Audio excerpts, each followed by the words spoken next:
Take the journey into the unknown with SNX Radio as we delve into the enigmatic world of UFO sightings and extraterrestrial abductions. Join us for conversations with leading experts and individuals who have encountered these otherworldly beings, uncovering secrets about their experiences, contact stories, and the profound implications for humanity. Listen as we reveal the incredible narratives of those who have undergone alien abductions, shedding light on the psychological and spiritual impacts of these encounters.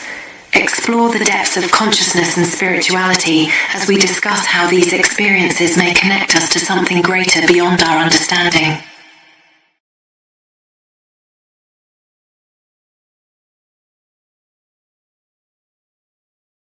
To futures yet untold, every pixel prophecy, a story to unfold.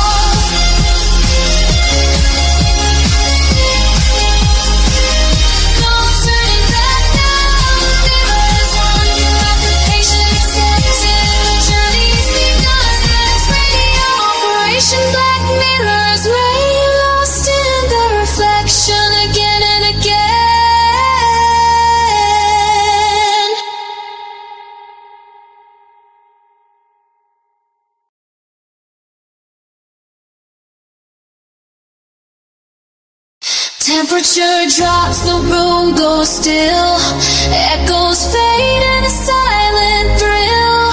SNX Radio, the feed is live. Operation Black Mirror, nowhere high. Face in digital haze, coast on the run, eyes locked, screens ablaze. The future has begun. Restitution must have been shift. Something new is watching back. Never come from the moment to drift, caught on this digital track. Welcome to the watch. The mirror accepts your bleed. No resignation, no turning back. Just what you want to see. Black mirror, it holds the key to futures yet untold. Every pixel of prophecy, the story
is alright. From the sun, Venetian X quest, the truth is our guide in the vast expanse. It's where we reside. Hands up to the sky, let the bass ignite. Feel the groove surround us. Everything's alright. SNX Radio, let the truth ignite. Together we'll shine, bringing shadows to light. In this cosmic dance, we're connecting the dots. Tune into the frequency, let's explore the spots. Heavy bass drops with tight beats. Illuminate the shadows, the echo of our call.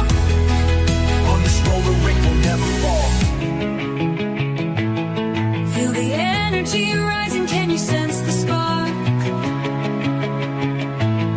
As we dive deeper into the cosmic arc.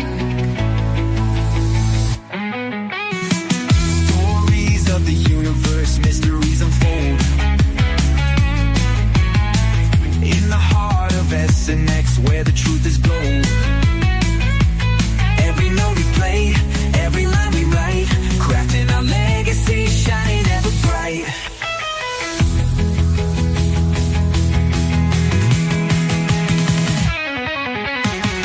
SNX Radio, let the truth ignite. Together we'll shine, bringing shadows to light. In this cosmic dance, we're connecting the dots. Tune into the frequency, let's explore the spot. Here in the spotlight, we're taking our turn. With the fire in our hearts, let the passion burn. SNX Radio's call, ringing through the air. Together we rise, together we dare. So join us now, let the rhythm flow. With SNX Radio, we're ready to go. Unraveling the mystery side by side, we stand hand in hand. In this dance of truth, let the story expand.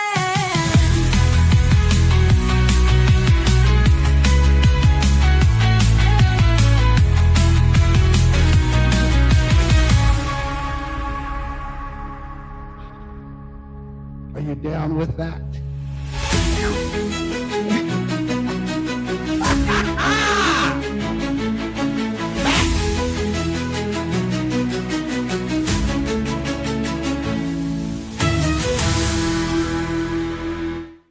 Hello, everyone, and welcome back to another episode of SNX Radio. I'm Coley, and tonight, this is not Wonder Bob. I think what happened was... It's Wonder Bob. That's my real name. Oh, really? This is what a It coincidence. is. I showed up. What a coincidence. I mean, I would have known. I mean, I wouldn't have been able to tell the difference, but I think he may have gotten mixed up on the time. But I don't know for sure. If Wonder Bob joins, hey, we got two hosts and Wonder Bob and Wonder Bob too. So until then, we had, if you guys do not remember Moho the Mad, he's here. Yeah. He was on Mojo. the other night. What did I say? Moho. But that's true. Did I really? Yeah, you said Moho. Oh boy. It's Moho. gonna be one of those nights. I was called Mojo the Mod. You know. Maybe I was like, I was probably putting it together. That's what my brain does. It like malfunctions from time to time. It's okay. I have no, a problem it like pronouncing glitches out people's for last real names. sometimes. Yeah. The Could be a real struggle is basic real. last name. It could be like, Smith, and I'll be like Smith A. Well, Weber. I mean, you can't get. I mean, it's just as Weber. bad. Yeah, I know, and there's no two B's. That's so funny. That's so funny. Yeah. But before we get started, let's say hello to everybody in our chat. We have, hello. I absolutely love our chat. It's great. Kitty Catty Whack, of course, is in the house. Welcome. Mad Paximus. Always a pleasure to see you. Oh, Bigfoot Michigan Rob, who is sick today. So you guys wish Rob that hopefully he's feeling better and he's, I don't know, hopefully he's got lots of cold medicine and everything over there. Rob, we hope you're doing okay. Polly Rotterman girl, hey, it's nice to see you. And I know I saw Kurt W75, Maya Starfire. Look for Maya. We'll be on the show coming soon. She's absolutely great. She's got a great channel. So if you have not yet, and if you have not gotten over and subscribed to Bigfoot Michigan Rob, please go and do so. He's got an amazing channel, and when we go over there, he really takes care of us. So it's so much fun to be in his chat. And let's see. Oh, Midnight Mark 22. Hey, it's nice to see you. So nice to see you. And we have Magneticus. I always send Magnetic. I don't always, but I've sent him the wrong link. Like I sent him one time. It was like 2 weeks prior. So glad. It always with your phone, Magneticus. I don't know what it is, but it's crazy. Jason Finch. Hey, buddy. Oh, it's always so nice when Jason comes in. He's so sweet. I absolutely love it. I hope all is well, Jason, with your dad. Dolly Saffron, hello and welcome. Cryptic Crossroads, hey. Oh, woohoo, woo. Now I can't talk. Derek, Woo Riders DG is in the house. You gotta love Derek. Yeah, Dance Party Derek, if you haven't heard already. Yeah, that's awesome. That's absolutely awesome. So for all the subscribers out there, I want to thank you guys so much for your support. And without further ado, why don't we go into not moho, like moho chicken, like mojito. Yeah, mojito. It's mojo. You Mojo Mojito is my production company that is by name only. But it makes me feel special. Well, hey, that's what it's supposed to do, you know. It's all about. I used it all about it. Back in the day as I was putting on shows and helping out bands and stuff like that. And it was somewhat of a way to direct it towards that when people were looking to get on a show in San Diego. Yeah. Oh, very cool. Yeah. So if you guys don't know, the Moho and I will be doing a show on Saturday over on his channel. Podbean, you want to tell him where to find? You put together this crazy video that's so cool. It's like right up my alley. I loved it. I watched it and I was like, man, this is more demented than mine. I love it. Well, let me just tell everybody how you get on there. First, you go to the Play Store or the Apple Store. Go find Podbean and download it. You got to make a profile. Now, as a person who's kind of a Frankenstein tech guy, I've been looking for ways to bypass having people make a profile, but unfortunately, you got to make a profile just like Facebook. And so you make the profile, scroll down, it'll say make a free account. And then you also have, for those interested in, sprouting words of wisdom or not at all, like I do, you can go whenever you make a free account, you get 5 hours a month to do a podcast if you want to go live on the air. You just don't have the ability to upload MP3s or any of that kind of stuff into the studio unless you pay. But like I said, I'm trying to bypass it so people can just call in instead of having to go through the hoop of making an account. But that's basically how you make an account. Can you stream? I just on a side note, can you stream from Podbean to other places? Yeah. Or is it just Tim Pool does all of his shows, and there's other like major pundits with lots and lots of followers and money. What they do is they stream from their YouTube and then they attach it to Podbeam, and then Podbeam gives them like the RSS to do a show that's just audio. And a lot of people just use Podbeam as an archive. A lot of the major like pundits and talking heads, they do that. Sure. You got a great show over there. So it's well worth signing up for. It is well worth signing up for. Well, there's other podcasters I would like to mention that are on there that are really, really great. If you ever heard South Osmond, Strange Days, he's an Australian podcaster that's talking about everything that's going on there and delves deep into different conspiracies and ancient like archaeological theories and such. And then there's Lawrence of the Netherlands, who talks about what's going on in the Netherlands and Europe and the elites, and sometimes does a rock and roll show there too. So those are the two guys that I coordinate with, and you listen to each other's shows and been there since the start. South Osmond has been there since 2000. He's been there since 2000, so still going on strong. As far as my show, Of Dark Matters, we deal with topics of the occult, the paranormal, conspiracy, and world news. And, sometimes we get a little political, sometimes we don't. It is what it is. It is what it is, and then it's your channel. Hey, you want to go there, you go there. That's all right. Yeah, I always put a disclaimer before our show, listener discretion advised. There's no holds barred. We talk about whatever we want to. Programming might start to malfunction. That's all. It might start to melt your brain. But I want to have a place that I felt like could be a place where, as long as we had a civil conversation, anybody who with any background could come and sit down and talk, as long as we can even debate, Yeah. No, as long as we can have a good show. That's what all I care about.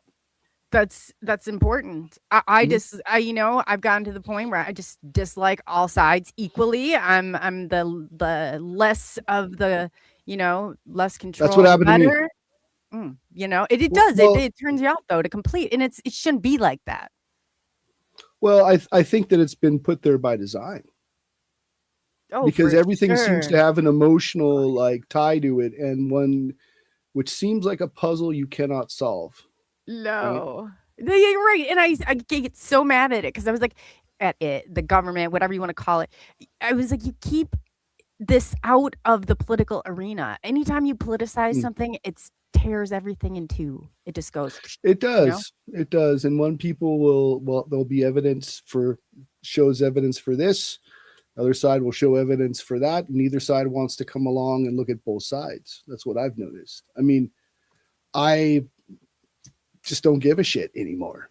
Right? Like I went through every damn rabbit hole from my liberal indoctrination to my later on getting stuck in a riot and dealing with I had the same thing happen to me. Yeah, oh my God.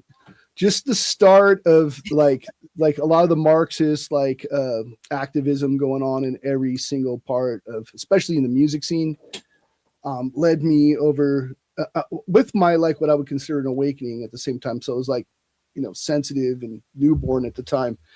And it led me down the right wing hole. And then I realized these people have as many rabbit holes as this one has these many rabbit holes. And there's so many multiple psyops that are being done on both sides. And I don't care. And I got tired of being called a Satanist because I am not a follower of Christianity.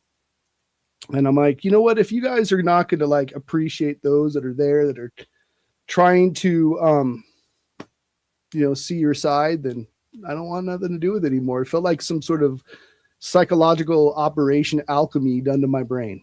And I just was done. And I realized I had a right arm and a left arm and a center. Yes. And a left brain and a right brain and a center and a left eye. And all of those weird thoughts come to my head. I'm like, this is just a puzzle box I can't solve. And everybody in Congress seems like a bunch of emotional vampire outrage. Oh, they're even worse than that. Bitches from the dark side of the moon. Yeah, no, they shouldn't be. They're profiting off of this. This is a huge thing. Nobody that's running for politics should be walking out millionaires. The whole system is screwed up. I mean, you could start. It is. I could go on and on and on, but I am completely. I think we need less rules. We don't need people to tell us, to wear seatbelts. Unfortunately, from my years, I feel like intelligence is an anomaly. Oh yeah. I'm not trying to put down everybody. I'm just saying there seems to be he just slammed you all. No, I'm just joking. But I went to the doctor. This is no joke. She said, "Do you wear your seatbelt?" And I said, "Are you the police?" And she looked at me and I was like, "For real? What are you asking me if I'm wearing my seatbelt for? I got here in one piece. I grew up and we didn't even sit in car seats. We bounced around the car. I remember jumping in the front seat, Yeah. So comfortable. Yeah. Right. It's like you crawl. Are you wearing your helmet to go to the mall? I said I wear. She's like, well, it is now. That is to establish whether you have that type of behavior. And I was like, I said, I'm just a Generation X, a degenerate Generation X. So well, you're in my age, Brian. I'm Gen X too, but I mean, we generally came into a part where we thought everything was going to be hopeful, but it turned out to be an illusion. We are the last generation of hope. I always tell my son that. Well, we also were the last generation to have freedom and the last generation to have to actually see a transition where instead of evolution of music, we've seen just kind of everything copied from the time. I'd say it started all in 95. Boom. Oh yeah, right when the internet kicked off. Oh yeah. Yeah, I mean before that you went through your dark phase, and then before that it was the metal years with whatever. Yeah. And Rob Zombie and oh my gosh, yeah, those are the good days. And gangster rap, and then before that it was all new wave, and before that it was all psychedelica. Oh my gosh, I remember. I loved it, but I was a big roller skate. I love roller skating, and I love any kind of like roller skate music, So I'm still out there like jamming to all that stuff. But it's come full circle. My son got in the car the other day, and he took over I guess I got in his car. I take that back. He drives now. So I got in his car, and he took over his radio. Now that I rethink the story, and he started playing like the old jam, and I was like, "No way, Brody! We like the same music. Like this is right from my era." And I couldn't have picked it any better. And I was like, "Wow, this is weird." I never expected like it to surface again. But hey, they want to take on the style. I said, "You'll never fill the Generation X." He said, "Your generation's just a little intense, don't you think?" Yeah, a little bit. Yeah, a little bit. What? You walk around talking to everybody like you have to teach them a lesson, blood. And I was like, that's real funny, Brody. It's real funny. Yeah. Well, what a mouth on that kid. I don't know where he got it from. But yeah, so going into conspiracies, like, thank you again so much for coming on. And I think Wonder Bob got confused with the time because I saw it and he hadn't been on since for like 8 hours. And you just like jumped right on. I was like, this is awesome. Why are you not here, Wonder Bob?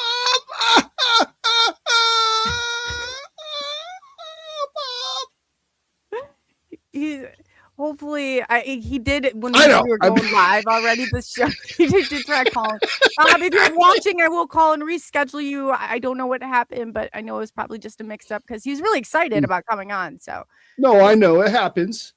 I mean, I've had to deal with this so many times. Like I've had people that were really cool and awesome. It would come on and honor it, even if they didn't get paid. And I've had people who's, oh yeah, I'll be there. Like then last minute, I don't know, I just got something going on. I've hijacked a bus full of penguins and I can't get out of it.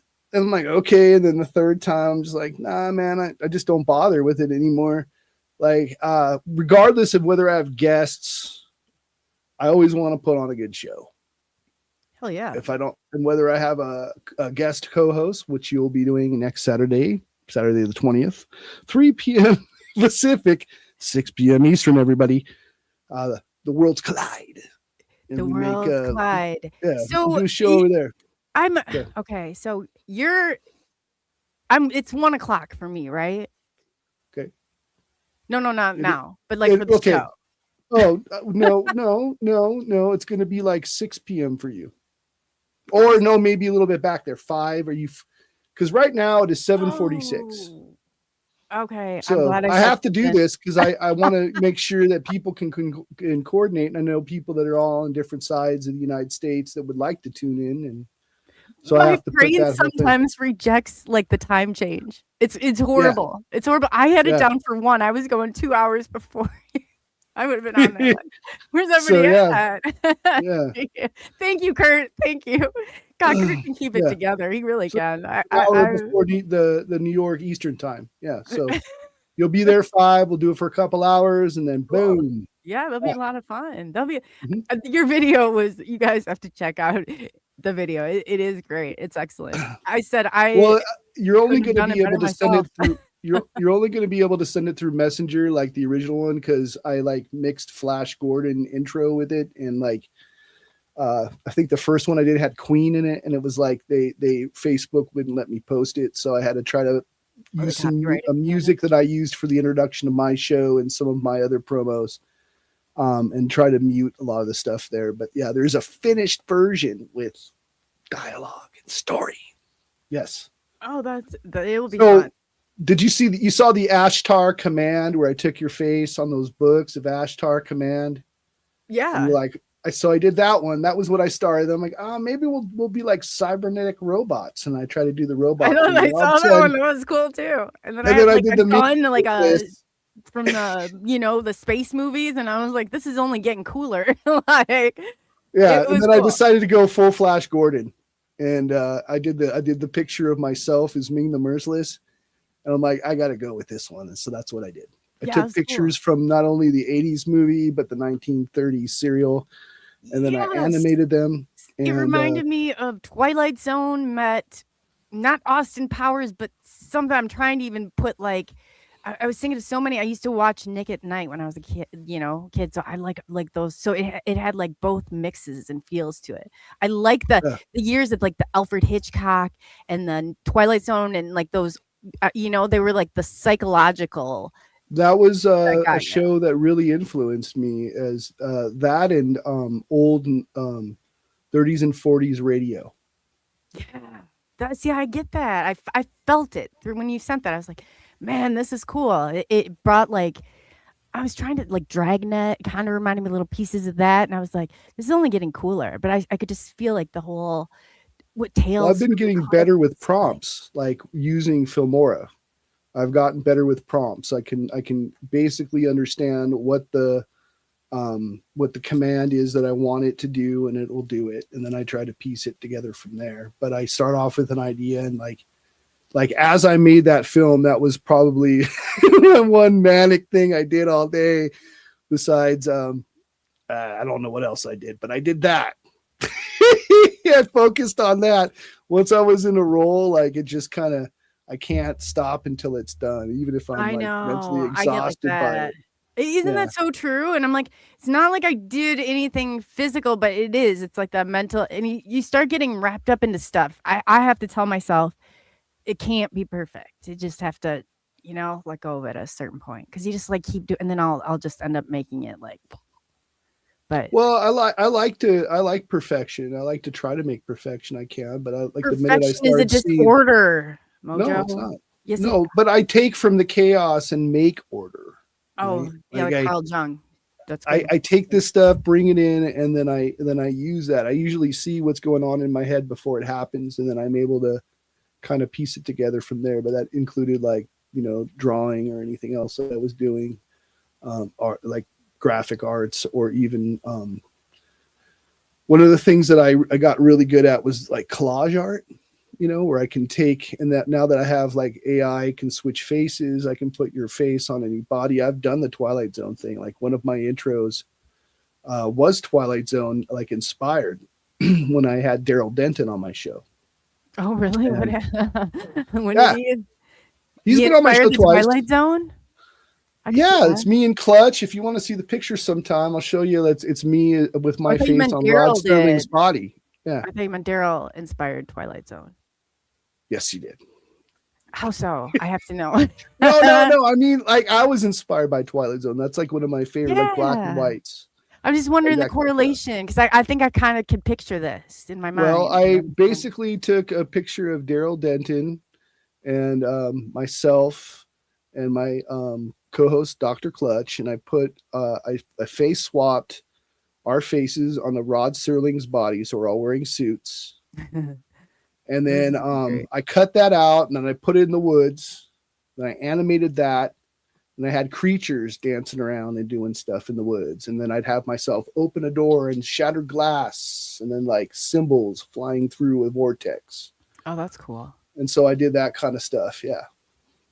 No, Daryl's got a feel to him. Like it's almost like, going back in time. He is great. Daryl is a good man. Absolutely. Yeah.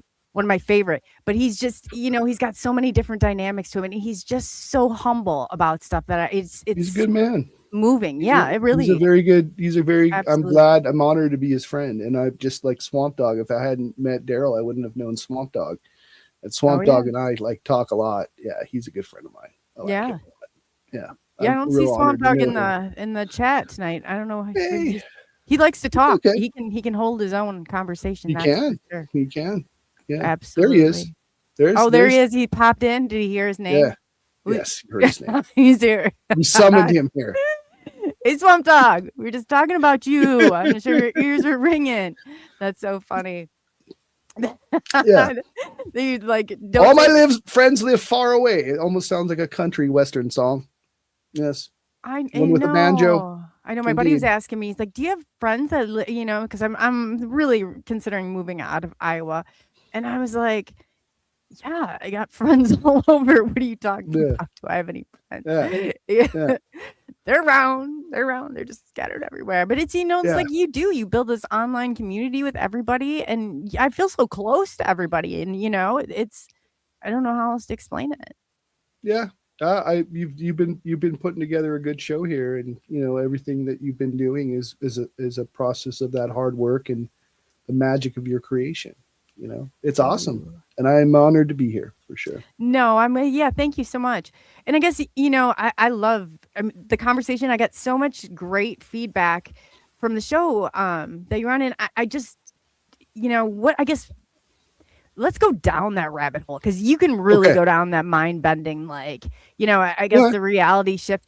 And I know that we had talked about plant medicine and the Wonder Bob. He's into that. And for the police that are watching, I know that my local police department watches. Yes, I did say the plant medicine, the bufo and the cambo killer. I could probably live without ever doing that again.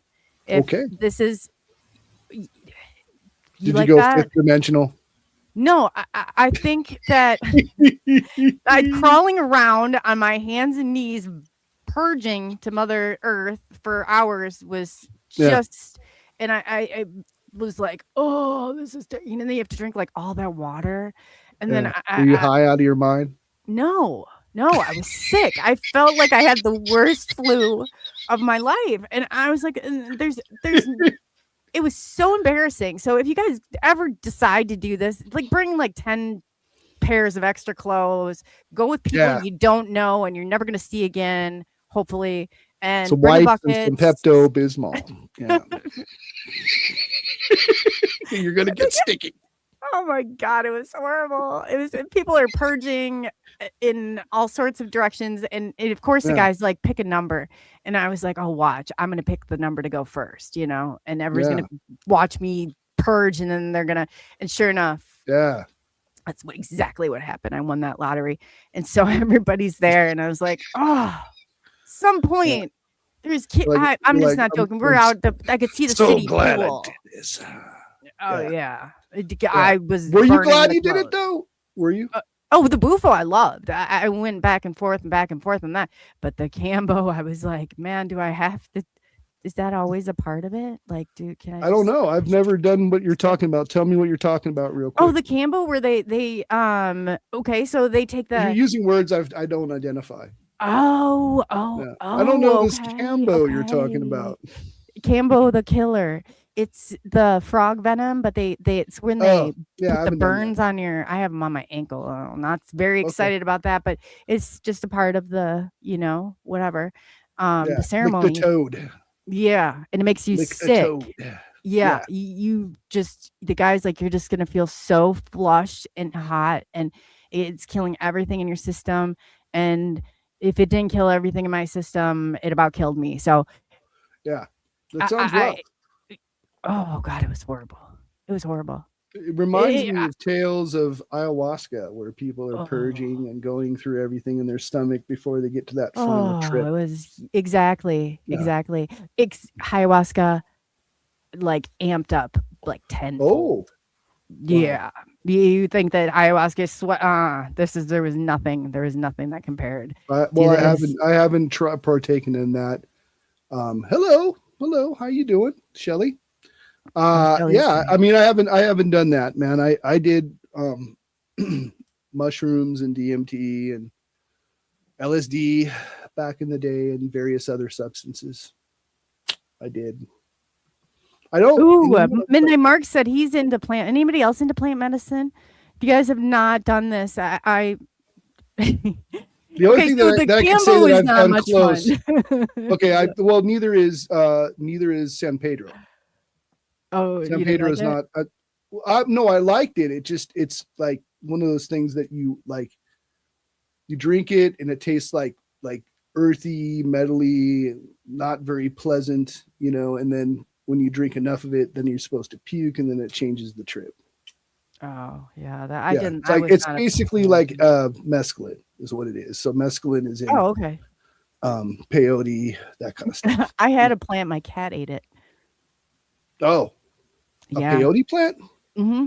Was it high? Was it try I think it's I can't remember. I can't even keep a cactus alive. I was so excited for this cactus to make the cactus juice. Here, my cat ate it. My son started calling it grim. It was half withered, and I could find a picture of it, but I was like, man, they would not be impressed. Yeah, I haven't touched the toad, but Oh, okay. Yeah. I've not done that. No. But yeah, I mean, there's not much of that going on in my life anymore. I gotta to adult and go to work and Oh, yeah, you don't want to don't want to see don't go to work holy like that. spirits of the netherworld coming to mess with me. No. Well, you know, it's just so the bufo is the other part of it, and that's the part that's like the DMT, except for it just shatters like reality.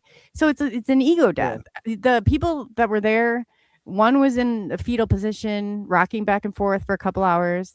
The other one was bawling and laughing and bawling and laughing, and like I'm like, wow. So I was the only one. I just left with a smile on my face, and I came back with a smile on my face, and I was like, "That's really cool." Like, Nice. yeah. And then I was like, I just want to get to. I always hear about getting to the end of the universe, but I didn't see the machine elves. I kind of like ran into a few different things, but then I was just like, gone, and I was like, "This is really cool." Hyperspace.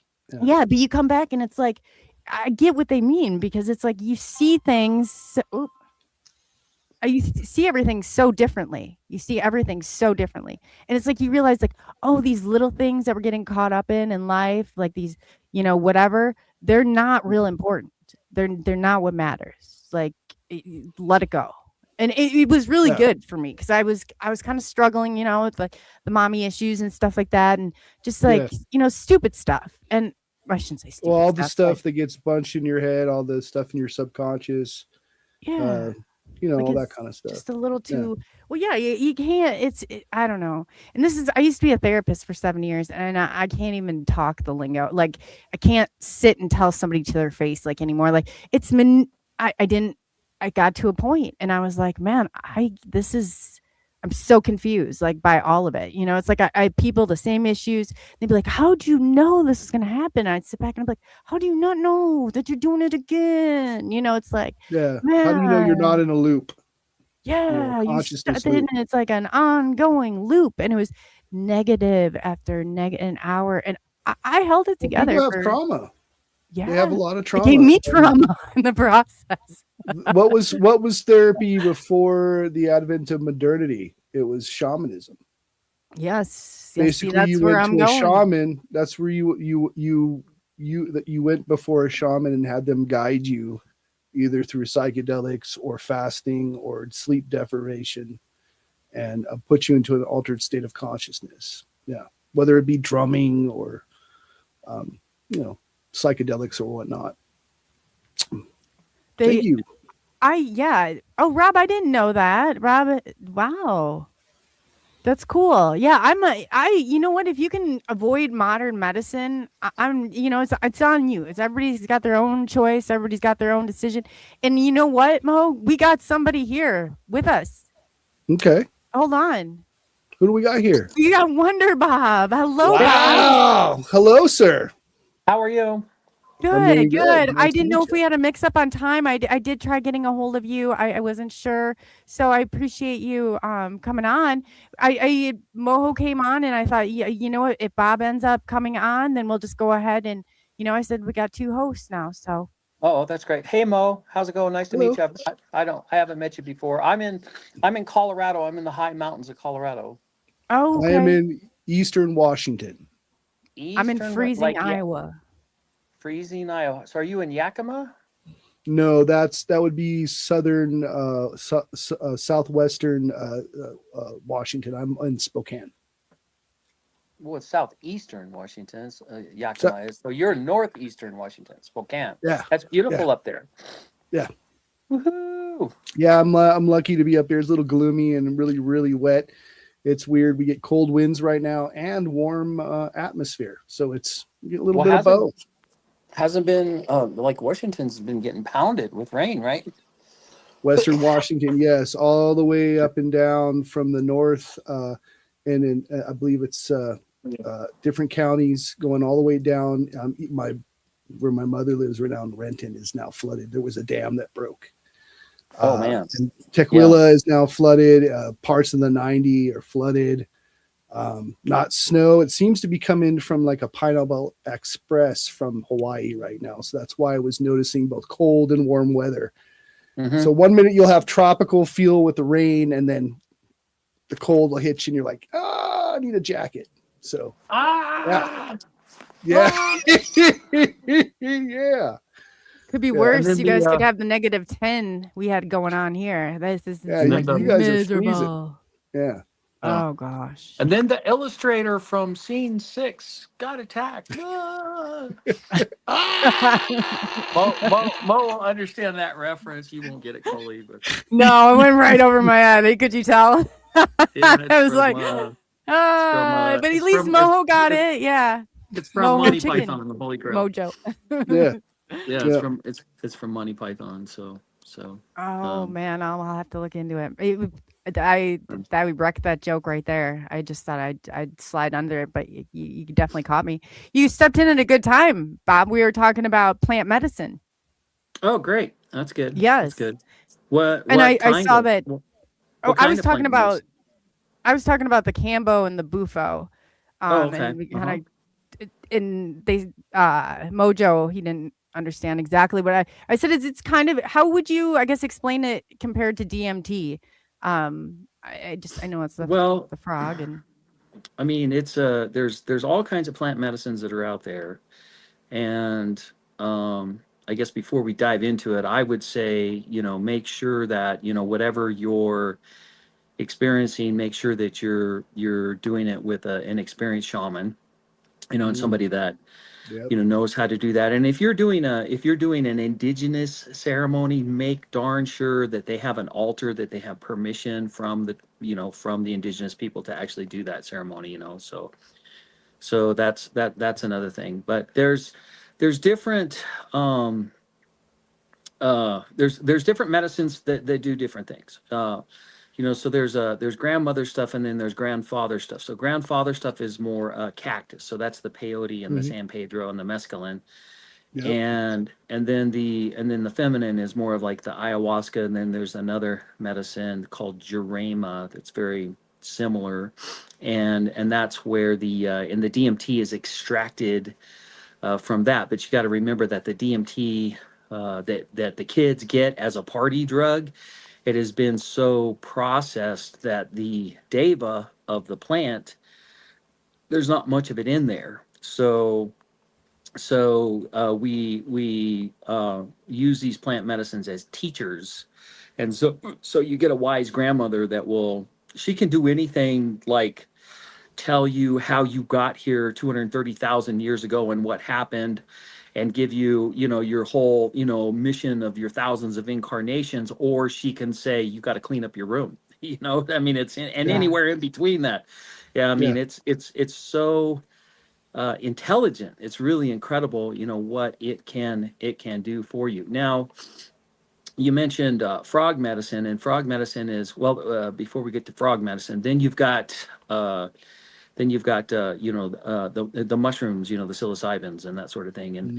And the mushroom medicines are more consistent, and they are a lot older in terms of European uses. I mean, essentially, the ancient Neanderthals would be chasing wildebeests and animals around in the wilderness, and they're pooping, and then their mushrooms are coming up in the poop, and they're going to eat anything they can get their mouth on. And the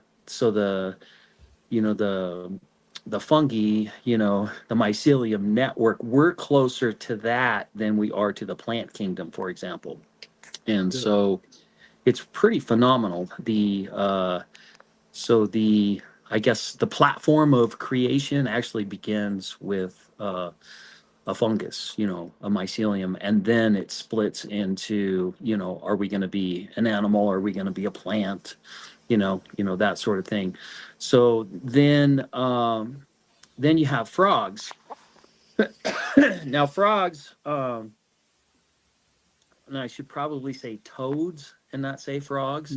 So the Amazonian toad is the medicine is called combo. Oh, wait a minute, have I got this right? And the frog species is sapo. So they're interchangeable. So if you hear the word sapo or combo, Kambo or Sappo, it's the same creature. So Am I these, pronouncing it wrong, Bob? The Cambo, it's the combo. I say combo. Yeah. Yeah. Like if That's you're, the closer so you get to typical of be, me. Yeah. the closer you get to New York, you say Cambo, you know. Oh, maybe it's a and you're Midwest and you're thing. All and you're right. kind of you're kind of in Iowa, and so in Iowa you have a lot of Danish culture there, so there's a lot of really good people, you know, that are there, so you can fake it till you make it. Yeah. No, I say it's so I funny. say I say combo, you know, but you can say cambo. I mean, but We I say combo. extend our vowels. It's like mom, or everybody's always like mom, or you're rude. So we always have that Midwest like I don't know, but yeah, You want me to it's give you funny. the you want me to give you the Midwest test? Yes, it's a Say the Midwest days of test. the week. Oh, why? Say the days of say Monday, the days of the Tuesday, week. Wednesday, Thursday, Friday, Saturday, Sunday, Monday. Okay, you're speaking television English, so you're doing pretty good. Oh, what does that mean? The rural Iowans, they say Monday, Tuesday, Wednesday, Thursday. I'm sure you've Oh, heard it. You've heard it. like you go into certain like I'm They trying to don't say think it. day, they Use say D. guys. They Yeah. say Yeah, D. use Yeah. or Well, that's the Greg, more it's that's the more creek. that's more Chicago. Orchard. That's more Chicago. So yeah, but there's some you know, the Iowa culture is Danish. A lot of Danes are there, and if you go to Iowa, there's a lot of really good people in Iowa. There's just really good people, and I like Iowans. So there you have it.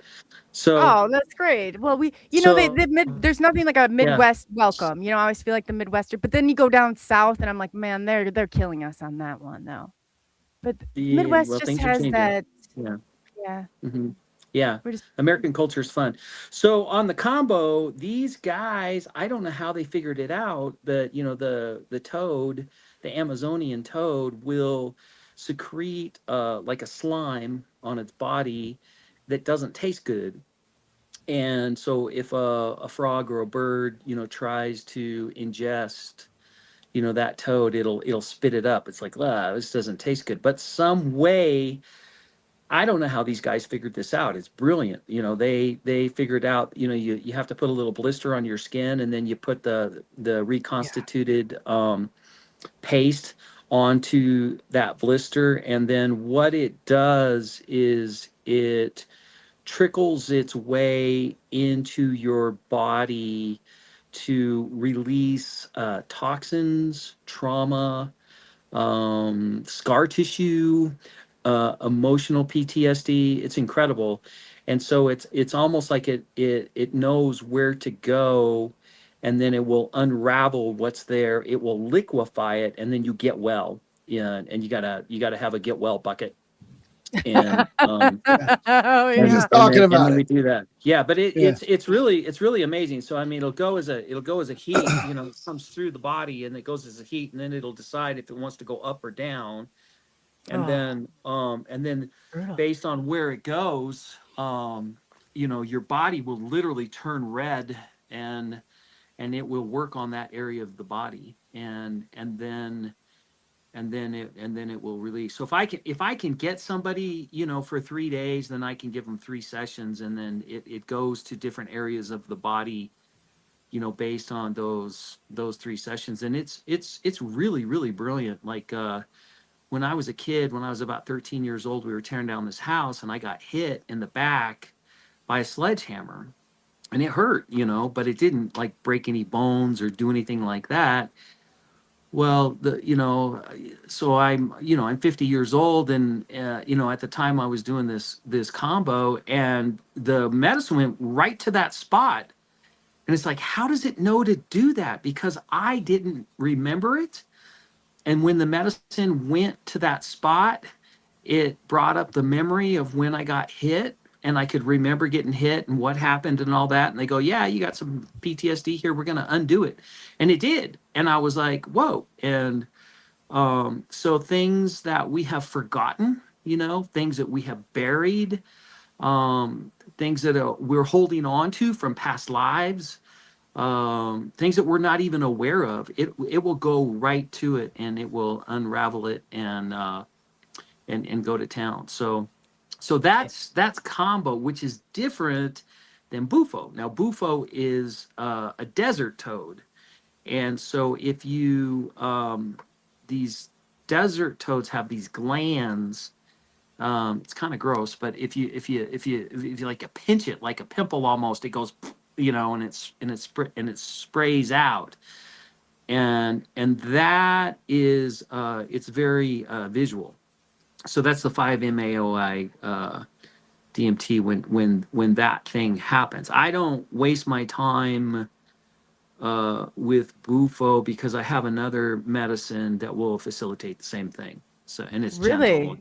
Yeah, you don't have to do that. So it's called Jurema. It's called Jurema. Huh. What's different about it than the bufo? It's very, very similar. There's not much that's different about it, but it's incredibly visual. And the visual aspect of it, there's different realms and dimensions. And then there's different experiences that you've had in your own timeline, in your own dimension. And then I kept going to a place that was in between space, time, and dimension. And I didn't have a word for it. I was like, where is this place? Where am I going to? And it's kind of like the dark matter realm of the field of the cosmic ambiotic fluid. It's 80% of the stuff of the universe, and it's a place where anything can be created. So it's the source field of creation. So when when you do the work there, then what happens is it trickles up into all timelines, parallel realities, and dimensions simultaneously. So like that is so cool. Yeah, so we're in a tricky reality. So you're a multidimensional being, and you exist in many different dimensions, timelines, and parallel realities. If you go all the way up to 13th dimension, you're going to get to the angelic realm, and that's where the angels are. And and then once you get there, then there's a bunch of other levels. There's thrones, virtues, principalities, and some of these. Yeah, some of these beings look humanoid, and then you get up and you're like, you guys are just, what is, it's just a bunch of eyes, and you're like, what is that? So the thing about it is you as a soul are pulling your essence down from all that is in totality. And so just imagine that you and me and Mo and the 8 billion souls on the planet and the trillions across the galaxy are all swimming around in this soup, and it's kind of taffy-like. And then Mo, pulls himself down, and he incarnates with a body. I pull myself down, and you do the same thing. But we're still connected. We're not separate. We're still connected. So it's almost like it's a rubber band. So only a healthy intersection is about 67% soul in the body, and the rest of us are still, back into all it is. So like if I want to know like what's up with Mo, I'm not going to look, at him directly. I mean, I can, but the faster way is I'm going to go up to my higher self to where, his rubber band and my rubber band are connected to the collective rubber band. And then my higher self's going to have a chat with him, and then he's going to tell me what to tell him, directly, in the face. And so like I'm clairsentient. So there's something going on with Mo right now that's in the it's somewhere between the top of his palate, in his mouth, and his sinuses. There's something in there that feels fuzzy or heavy or something. I don't know if he's had a cold or if he's had some That's what everybody's saying, but I don't I don't feel like I've had a cold or anything. I can almost hear when he's saying it. Like I hear it. I mean, you're not the first person to say it today. Yeah. So anyway, but in that way, then we can say, hey, just be aware of that place. And and I would probably say it's around the transmission of the message that you have to deliver, that there's might be some interference in that space, and you got some important things to say, and sometimes we get interference, and so Yeah. I and get so that. now what I'm doing is I'm clearing that out for him. Tastes a little funny, and so I'm clearing that out for him, Yeah. and now he's feeling clearer. Yeah. And so Thank you. yeah, so that's so I mean that's one of the ways that we can use the awareness, for healing, for consciousness, and all of those things. So I'm careful, on my language. I don't like to say I'm facilitating psychedelics, because that says, oh, I'm going to go up and kind of look at the pretty colors and kind of escape and immerse myself into whatever it may be, or am I going to use plant medicine and then go into a real specific realm based on my intention, and allow the wisdom, the teacher of the plant, to take me where I need to go. And they'll take you into microscopic I've done that. reality. They'll take you way out into the cosmos. They'll take you back in time. Yep. And then there's these other dimensions that are really interesting. Have you Yeah. have you guys done plant medicine? I should probably ask Yeah. that question first. Yeah. Mhm. I have. Yeah. Oh there's yeah. there's different places it'll take you. Like there's a place that's called the neon dimension, and there's like super bright lights. It's amazing. It's like, holy cow, Yeah. this is like Las Vegas on steroids. I mean, and it's It's really crazy. it's Do you know really what kind the of crazy. weird thing is, Bob? Maybe you can explain this. Is the first time I did it, it was a DMT, and the only one, and we kept going back and forth and going out, and there was just me and one other person. Nobody else they wanted no part of it. But it got to a point where only he and I could see one another, and then we would go, and like every time you go, and then you go to a different in one point. I'm like, do you see this? And he's like, yeah, describing the same thing. Like the sound is turning sideways, and we're looking Right. up at, but only he and I could see it. It was the weirdest thing ever. And I'm like, why Yeah, is it that he you can can see it? Yeah, you can see sound. You can Yeah. see sound. Oh, yeah. Yeah. But he and I And could then- only see each other. Why is it that when we were on that, he was the only other person that I could see, and everybody else was gone? I mean, we were in That's the Because because place both of your at the time. consciousnesses are vibrating at the same, and like all the things that are dormant in your brain are now active on both sides. Well, you went to the same place, Yeah. which was Yeah. not Yeah. where everybody else was. Yep. No, And that's super definitely cool. not. Yep. Yeah, the other I thought thing- it was the other great. I was thing- like, wow. Yeah. The other thing that I do is I would hold your hand.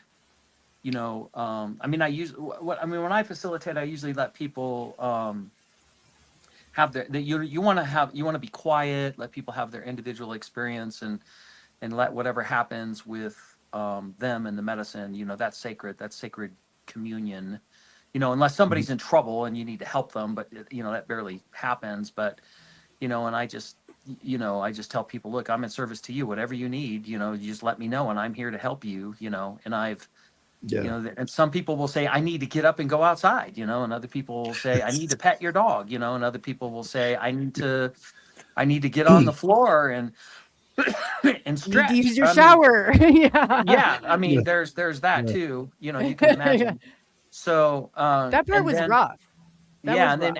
and then after that period, then I can hold your hand, and then I'm an oracle, so I will get what I do is I get to who are you as a soul, and then what's your mission.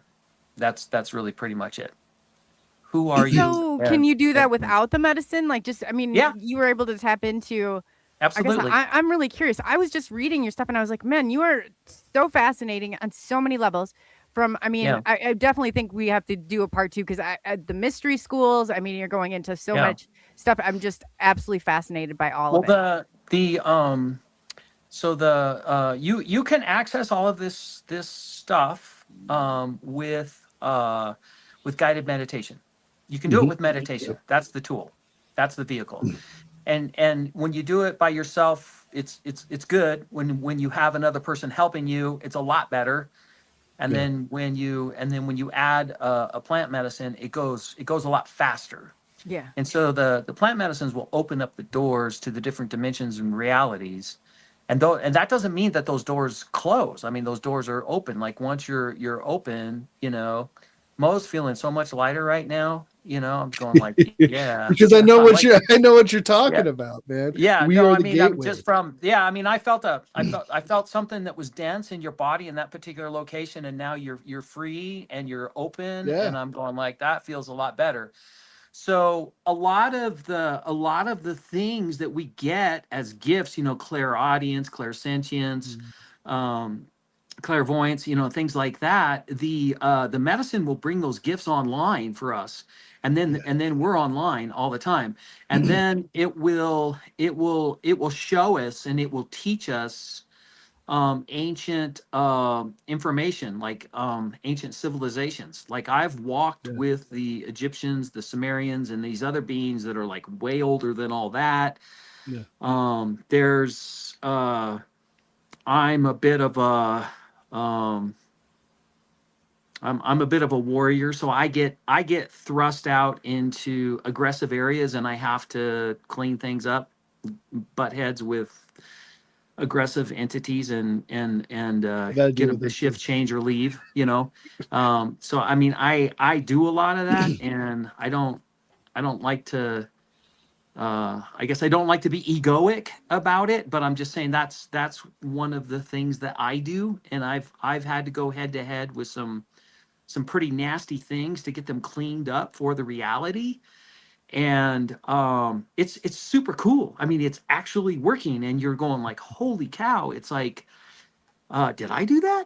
It's like, and why am I getting, you think you're going to have a cute little, journey where I'm laying in the meadow and there's flowers and there's a butterfly going on, and all of a sudden, you get thrust out into multi-dimensional space, and you're face to face with a space monster, and you got to get rid of it, and you're like, really, this is what I have to do? And it's like, yeah, you're the only one who can do it. And it's like, okay, and then you get it done, and then you can come back and commune with the butterfly.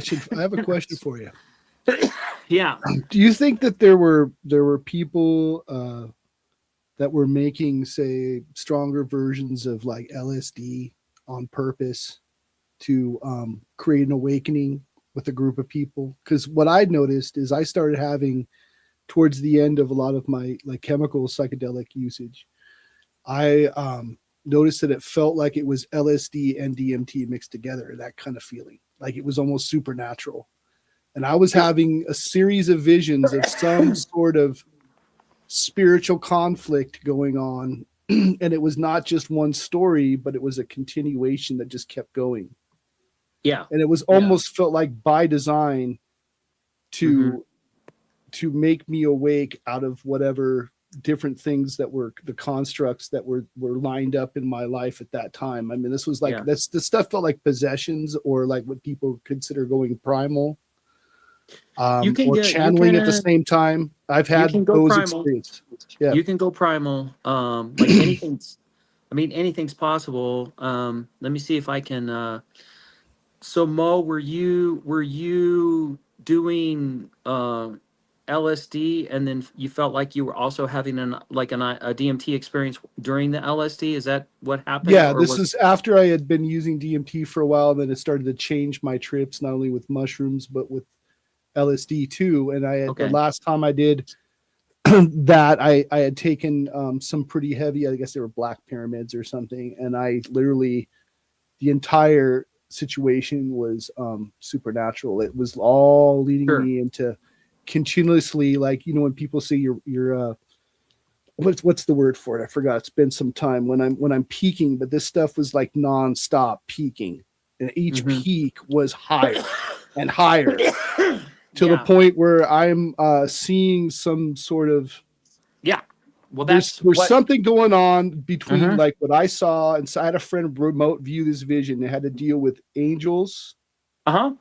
and and some sort of invading darkness, and two forces fighting against each other, and it was a Right. continuous like storyline that was the Uh-huh. same characters. Absolutely. So that continuous storyline, if you were to explore more with that, you will eventually access the grand story. And I've accessed the grand story, at least from, let's say, several 100,000 years ago. Okay. There's always more to the story. Sorry guys, I'm gonna get some tea so I'm not coughing at you. So I'm It's no I'm walking problem. around, and so the thing about it is there's a grand story, and in that grand story, everything is there. Mm, Absolutely everything is there. yeah. And you're talking, angels and demons and fairies and dragons and Nazis and you know uh This CEOs this of was just straight. corporations, and it just What goes it on and told me on. was, Yeah, yeah. What it yeah, told me was that my soul was connected to different dimensions of the multiverse, to different beings, all the way up to like infinity, and yes, that like there was this war going to happen where there was a, I don't know what this was all about, but I distinctly remember that there was like infernal like jinn and angels conspiring to end all reality, because yeah, this because battle they're between trying light and to, dark. Go ahead. yeah, they're trying to free us. Okay. We're energetically multidimensionally enslaved. We're Okay. we're we have we're implanted. We have these tendrils that will come in and hook into us, Hmm. and we're being controlled and manipulated, through that. And but the good thing is that we have free will, and Yeah. we don't have to do that. And if we can wake up to that reality, we can say, Mo don't play that. Mo's not going to do that. And But and then you can make a different choice. But you can't make a Yeah. different choice until you are aware of your options, and then you'll get there. So Yeah. the medicine will show you how it all works. If you treat it like a teacher, and that you are going into a dimension or between the dimension or a timeline or a parallel reality where you're going to be shown what you need to see based on your what your needs are, to fulfill your mission in Mm. this incarnation. And it'll show you how incarnation works. It'll show Mhm. you it'll show you like your own personal awareness. Like, I was taken back into my mother's belly, and when I Yeah. was in my mother's belly, it was amazing. I could see everybody, I could hear everybody, I knew Mm. exactly what was going on, Yeah. and it was really pretty amazing. And then you would leave, your consciousness would leave that little tiny body, because it's kind of boring hanging out with your mom, and then Yeah. you would go and explore. And you go, oh well, these are the woods that I'm going to play in. There's the Yeah. playground that I'm going to play on, and here's the birds that are flying over when I, Yeah. am going to be in my bassinet and open up my eyes, and I can check all that stuff out. But if anything happens, bam, you're right back in the womb until it's time, for you to be born. But what I'm Yeah. saying is that's just a small example of what the medicine will expose you to. Yeah. And then my background is uh yeah, I've got a pretty diverse background, but one of the areas that I've studied is past life, regression. And then when you start to access your own past lives, you'll access one, and then another one, and another one, and another Yeah. one, another one, and then when you get to like 20 or so, all of a sudden you do this quantum leap, for boom, and then you have access to all of it. You have access to all of it, and Yeah. it's pretty phenomenal. And you're like, whoa, I do not know how this is working, but this is really cool. And so you'll have a quantum leap in consciousness as you access, you know, these small, you know, bits of reality again and again and again and again and again. And that's the other thing too, is like, remember, fear is just lack of information. And when we go into fear, we contract, we get all puckered up and we're super tight, and we're kind of freaking out and we can't flow, and we have to change our state, you know, to get to a point where we can, you know, function again, or take a break, or go, you know, go for a walk or get something to eat or take a nap or something like that, and then come back to it. So for the experiences that you were having, you know, what I would do was then, you know, wait a week or something like that for integration, and then we go back, and then through guided meditation, I take you back into that scene with some help, you know, getting help from your personal angel or your spirit animal, and then we could decipher that, and then you get the information, and then you're going like, oh, I understand now, I get it, I see what's happening. But sometimes in the moment we don't understand the full thing. Yeah. But do you think that some of this stuff is because, you know, have you heard of the idea of the mind virus, right? Or those that are asleep around us, right? Like, do you think that there's a possibility that the awakened are sort of the antibody for, you know, for that mind virus? Well, are you familiar with the 100th monkey theorem? No. Do tell. Are you I want to say Corey, and I'm saying it wrong. Please forgive me. Do I want to say Coley? Yes. Coley's. Yeah, no, I yes. I'm having a senior moment. I'm sorry, Coley. No, that's okay. Coley, you know what? It's usually Coley. Like, are you familiar with the are you familiar with the 100th monkey theorem? Yeah. Yes, I am. Right. It's a telepathic. Well, I mean, it's a measure of collected consciousness. I'll do it really fast, Mo. This is for you, brother. Okay. So so there's these Japanese scientists, and they're studying these monkeys. I don't know if they're rhesus monkeys, but it's like a rhesus monkey in these 7 different islands around Okinawa, Japan. And there's a typhoon that comes, and it blows down the trees, and it eliminates their food supply. The Japanese scientists say it's going to take time, you know, for these trees to recover, and the monkeys are going to die without their food supply. Can we go to the government and ask permission and get help so that we can drop these sweet potatoes on the beaches so that the monkeys can eat the sweet potatoes until the trees can recover? Everybody says, that's a great idea. Let's do that. So they fly these big, you know, C-130 type planes, and then dump all the sweet potatoes on the beaches. The monkeys come out of the trees. They pick up their sweet potato. It's in the sand. They have to spit half of it out because it's full of sand, and they're trying to eat it. And it's not perfect. I mean, they're eating it, but it's not as good as it could be. And then there's these 2 juvenile monkeys that say, hey, we're going to take our sweet potatoes down to the water, and we're going to wash them. And then once we wash them in the water, we can eat the entire sweet potato. And not only that, it's salt water, and it'll kind of give us a nice little salty taste too. It'll be more delicious. And so then there's more monkeys that do that, and more and more. And when there gets to be about 100 monkeys that are washing their sweet potatoes, then all of a sudden, collectively, every single monkey is washing their sweet potato. It was a quantum leap in collective consciousness. And not only that, on the other 6 islands, that the monkeys had no consciousness of sweet potato washing, they did it simultaneously also. So as a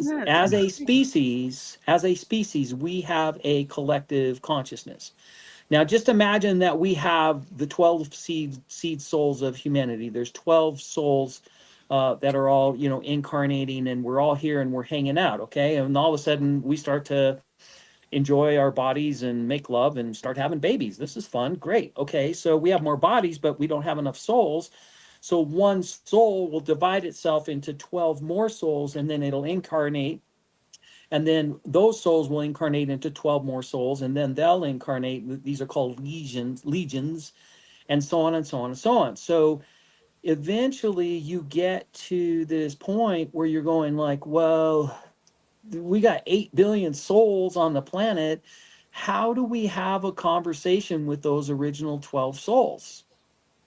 And so the collective consciousness of, let's say, 1/12 of 8 billion souls, whatever that number is, can be gathered up into a single point of consciousness represented by an angel.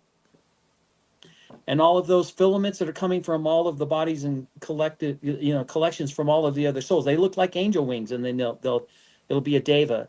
So this word deva is a human, it's like an energetic human-like form of a collective. And Okay. so like if you would like to talk to a tree, you can go out and meditate with the tree, and this works great if you use the medicine, but you can just sit there and meditate, and you can get the same thing. And then there'll be this little being, this cute little being that's energetic, and it looks kind of humanoid, and it's like, hey, how's it going? I'm here. You can talk to me. And then if you have like a group of trees, the group of trees will present the little energetic being, it's called a tree sprite essentially, and then that's the collective consciousness of the grove of trees. And then you can do it for the entire species of, like, I want to have a conversation with the deva of the ponderosa pine, and you can do that. Or I want to have a conversation with the deva of all of the trees, and you can do that. And then here's one: you can have a conversation with the deva of all of nature. And who's that? Testing you. You know this one. I Ancient do. Greek mythology. You know this one, Mo. Come on. He's got cute little Come on, horns. Mo. We have He faith in plays, you. he plays, yeah. Pan. Who's Pan? Yeah, Pan, right? Yeah. And he's this cute, adorable little guy, and he goes, "Yeah, I'm the nature dude, and you want to talk to me, and all that other stuff, right?" Yeah. So that's pretty cool. And so we can do that. And then there is a one of my friends. She is the deva of the ocean. Her name is Oceanus, and she knows everything in the ocean. I'm in my meditation group, and I'm seeing her morph into, like, there's a whale, and then there's a shark, there's a jellyfish, and then there's a seal. And I'm going like, what are you? Like, what is going on here? And then I did a shamanic journey, with her, and it's like, holy crap, you're Oceanus. You are the deva of the entire ocean. It's like, this is one of the coolest things I've ever seen. So so that's how that works. I don't remember what the original question was that caused us to go it's down okay. that I funny was just trail. what I was talking about is the asleep, or those that, I mean, because it kind of went into my vision that I saw that there were like willing victims or soulless, like people that didn't have the soul, and that there was a shadow aspect to our world, but it also showed me that, like, whatever creator is, it's also destroyer that also lives inside me. Yeah, there's a thing called the Archon, and the Archon is like, did you ever watch that movie Krypton? Krypton, not the TV show. Man of Steel. No, not Superman, Man of Steel. There's a movie called Krypton. Okay. And Krypton there's this huge mass of black tendrils, and it's coming, and it's going to take the planet, and it's going to hold it in stasis for eternity, right? Yes. That black tendril thing, that's the Archon. That's what that is. Okay. That's what I think I saw. Yeah. I saw a vision of people on cell phones, all had black eyes. I saw different, and all it was trying to tell me was that it was coming to entangle. It was hungry and eat everything. Yeah. So there's you just want to take us into the creepy parts, don't you? I don't. I'm just trying to tell you what I'm trying to describe. There's some really wonderful, beautiful things out there, but there are some nasty things. So the Archon is a bunch of tendrils, and it's a tendril is different than a tentacle. Okay, So if you see a tentacle, it's fat, and then as you get towards the end, it gets smaller and smaller and smaller and smaller and smaller, and has a bunch of suction cups along that. Okay, that belongs to the Leviathan. Okay. Okay, so when Job in the Bible was talking about the Leviathan, that's what he was talking about. It's not the sea creature in the ocean, it is that creature that's in between the dimensions in slipstream reality. That's what he was talking about. So, and they will, there was one over LA, this huge Leviathan. It's over LA, and it's got thousands of these tentacles, and it's hooked into all of these people, and it's feeding, off the energy from all of these people. And then it's like, why am I being shown this? This is creepy, It's like, because you're going to get rid of it. And I was like, I am? It's like, yeah, do your thing. And it's like, whoa. So there's a tool that I was given by, who's the biggest badass character in Arthurian legend? King Arthur? This is for King Arthur or Lancelot? Lancelot, right? Yeah. Lancelot. Yeah. So I found Lancelot incarnate as a woman. Now you think Lancelot would be this really cool kind of person and you'd be hanging out with him and all of that, but actually most irritating person that you've ever been around, because he's poking at you all the time, he's poking at you, and it's like, what are you doing? Who are you? What's going on? So you do a shamanic journey with him, and he was like, holy crap, you're Lancelot. It's like, yes. And I've come to give you a tool to eliminate anything that you need to eliminate. And I go, what's that? And he's like, it's the love bomb. Oh. The love bomb. And he goes, yeah, this is how it works. You just gather up all that is in totality, bring it into your heart, and you be love. And then you bring in the greater love. And then you propel this ball of love into this thing. And it can't withstand the power of love, and then it just shrivels up and disappears. And you're like, well, that was easy. And they go, I'm like, yeah, love bomb on. So anytime that you're seeing something like on a trip or something, anything like that, love bomb it. That's the way. Don't get fierce, don't get angry, don't go into conflict, because they know how to deal with that. It just makes things worse.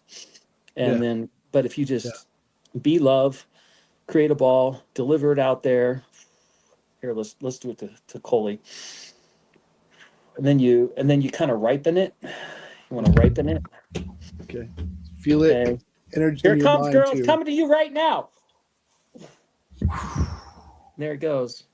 She's giggling. Disappear. Yeah, no, when you said it, I was like, she's giggling. I thought I was gonna shrivel up and disappear for a second. No, you're not gonna do that, because you're a contribution. You're not a distortion. So anyway, so that's and the cool thing about it is I have this dance plaza that's here. It's based on the ghost dance of the Paiute people, and then also we do Sufi dancing in it, and then it's also from another tradition called Panurhythmy, which is a energetic spiral tradition out of Bulgaria.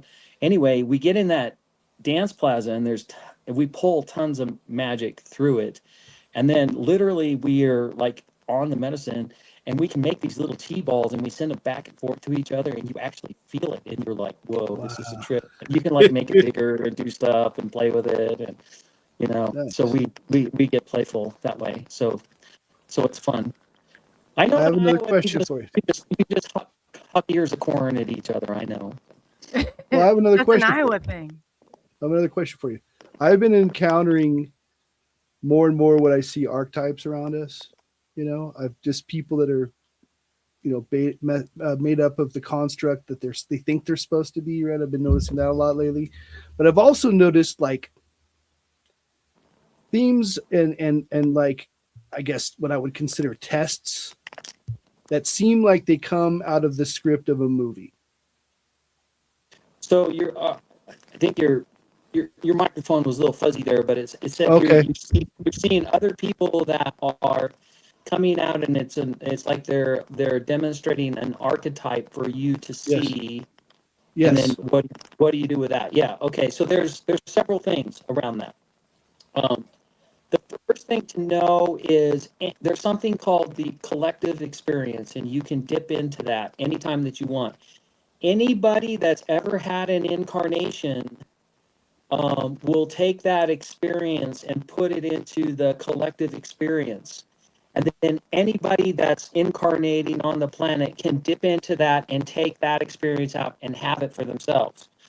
So, so there's a lot of people that go like David Koresh. He goes, I'm Jesus incarnate.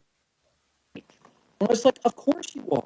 You know, because Jesus gave the contribution of the collective experience, and we all have access to it, and we can scoop it out, take it into ourselves, and we can have the memory and the experience of being Jesus. Yes, you are. And not only that, it's in your DNA too. That's another story. You know, or Hey Bob, I think that your mic is just popping a little bit. I'm not sure if it's, but I know it's so important. I just want to hear people hear. It's kind of like popping. Like now, I didn't know. Is that better? No, that made it kind of worse. Yeah, I just wanted people to be able to hear you. It just it sounded like it was popping a little bit. Maybe it was mine doing that too. I'm getting a lot of static. Also. No, I can hear you, Mojo. Bob's is okay. You're getting a lot of static, Bob. Yeah, let me mute. How do I mute myself? I'm gonna mute myself. And then you may need to come in and come back out. Yeah, sometimes the StreamYard you'll have to like actually. No, I'm not sure. Sometimes you have to come in and come out. Sometimes. I'll be right back. Okay. Yeah, sometimes it happens. I get that on Podbean too. And sometimes it's about connection closer to a Wi-Fi or not being close to a Wi-Fi, but sometimes he's in Colorado too, in the mountains, so right? Yeah, very interesting stuff there. I just hearing it from him and then like going over my own stuff like with him was really interesting. Like I wanted to know, like I've been encountering like situations that feel like tests, that feel like they came out of a chapter of a story or a movie I saw or some sort of ancient storytelling. I don't know how to explain it. It doesn't require anything fantastical, but the situations are the same. That and with others too. It's like extreme too. Here he comes back on. Yeah, I'm gonna add him on the stage. Yeah. Hi, Bob. Are we... Yeah, you're still you're still breaking up, man. I tried to adjust it on my end and I can't. I don't know. It said before that your reception, I don't know if you guys, if you're having a storm there or I don't know. That's always seems like it happens here when there's a storm. Shoot. There's always with electronics, there's always something going on. Is there a storm there? Yeah, there's always something going on. Oh no. Yeah, okay. It's me. You still sound like you still kind of sound robotic, brother. I mean, I'm hearing a tremendous amount of static out of Mo. Yeah, it's not my end because I'm clear. It's your connection. Okay. Yeah, you might do that or turn off your Wi-Fi and turn it back on too. That could help. Yeah. I've had this happen to me quite a bit of times. Oh yeah, I know. Anything that can go wrong will go wrong, and you must know the fact that it will. And you got to think of your feet. I've had a show just cut out on me before. It happens. I can't even tell. There was one show I did, and I swore if I made it through it, and it ended up if anybody was in there that watched it, I accidentally at the end of it kick over my laptop. It goes. Everybody's like, what was that? I was like, oh. But I do if it sounds too bad, I just can't put out the product. I used to put out the product, just be like, whatever, I'm not going to edit it. But now I got to the point where, like, I mean, I've been doing this for a while. I can't put out a show where you can't hear the guests that well. I know. He's definitely got so much to say. It's so interesting and fascinating. I have to come back and do a part 2. He seems like he's really tapped into you. I think I tap into him too. I can hear what he's saying and I understand what he's talking about. Like I thought when you guys were not on the level that he's on, shrivel up not on the level that he's at. But what I wanted to ask him too is because I've studied like different esoteric paths, right? And there's the tree of life, right, which is set up sort of like the chakras and different things along the body, right? And so what I've been told is that there are different parts of your body that are energy centers that you can send yourself, your consciousness, and that is the gateway to that dimension, right? That's the only thing that I can explain it, and that's what I was going to ask you, Rob. Hey. Yeah, you sound better. That's better. Yeah, definitely. Okay, better. maybe that's, yeah, thanks for being patient on that, guys. No, that's okay. It happens. It I happens. didn't know that was me. Okay, so there is a geometry of consciousness.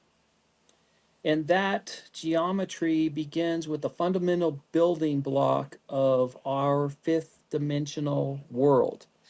Our fifth dimensional world is a dodecahedron, which is a bunch of pentagrams all put together to create a sphere, right?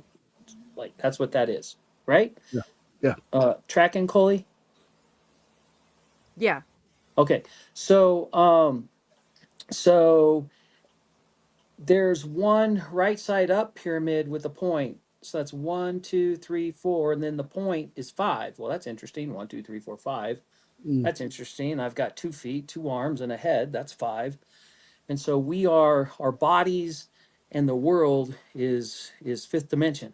And fifth dimension is life and nature.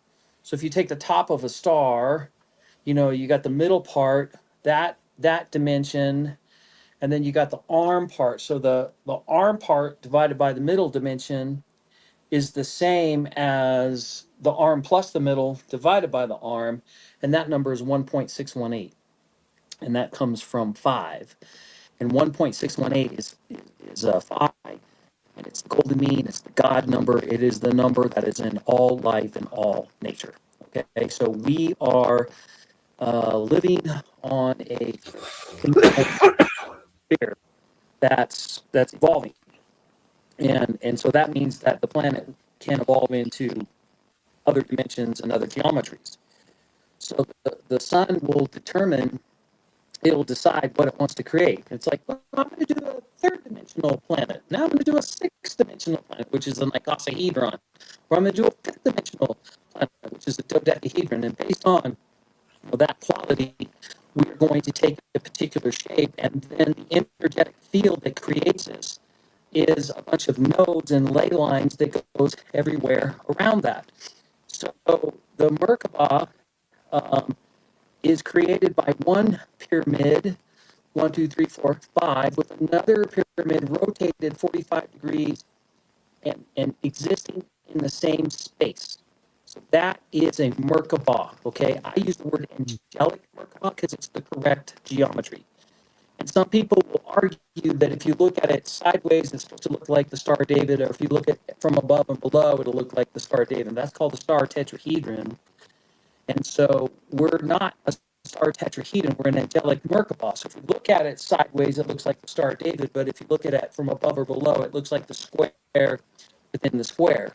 So sideways, Judeo-Christian, up and down, Sufi Islamic. So that's how it goes. So people will try to argue about the geometry of the Merkaba and the shape of the pyramid that creates it. So when that happens, then you ask them, how many ancient pyramids are you aware of on the planet that has a triangular base? None. None.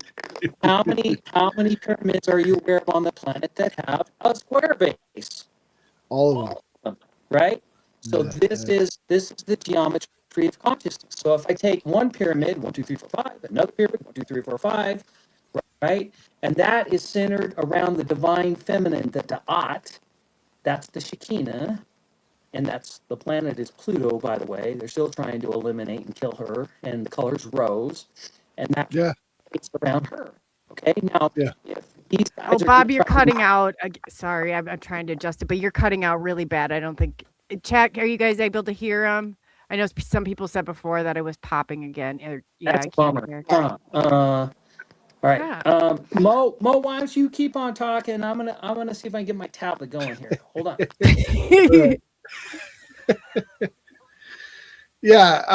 Okay. That's interesting. I was going on another another tangent, but the way he described it, like with the geometry, in like Kabbalistic magic, if you look at the tree of life, there's the nodes that represent the different angels.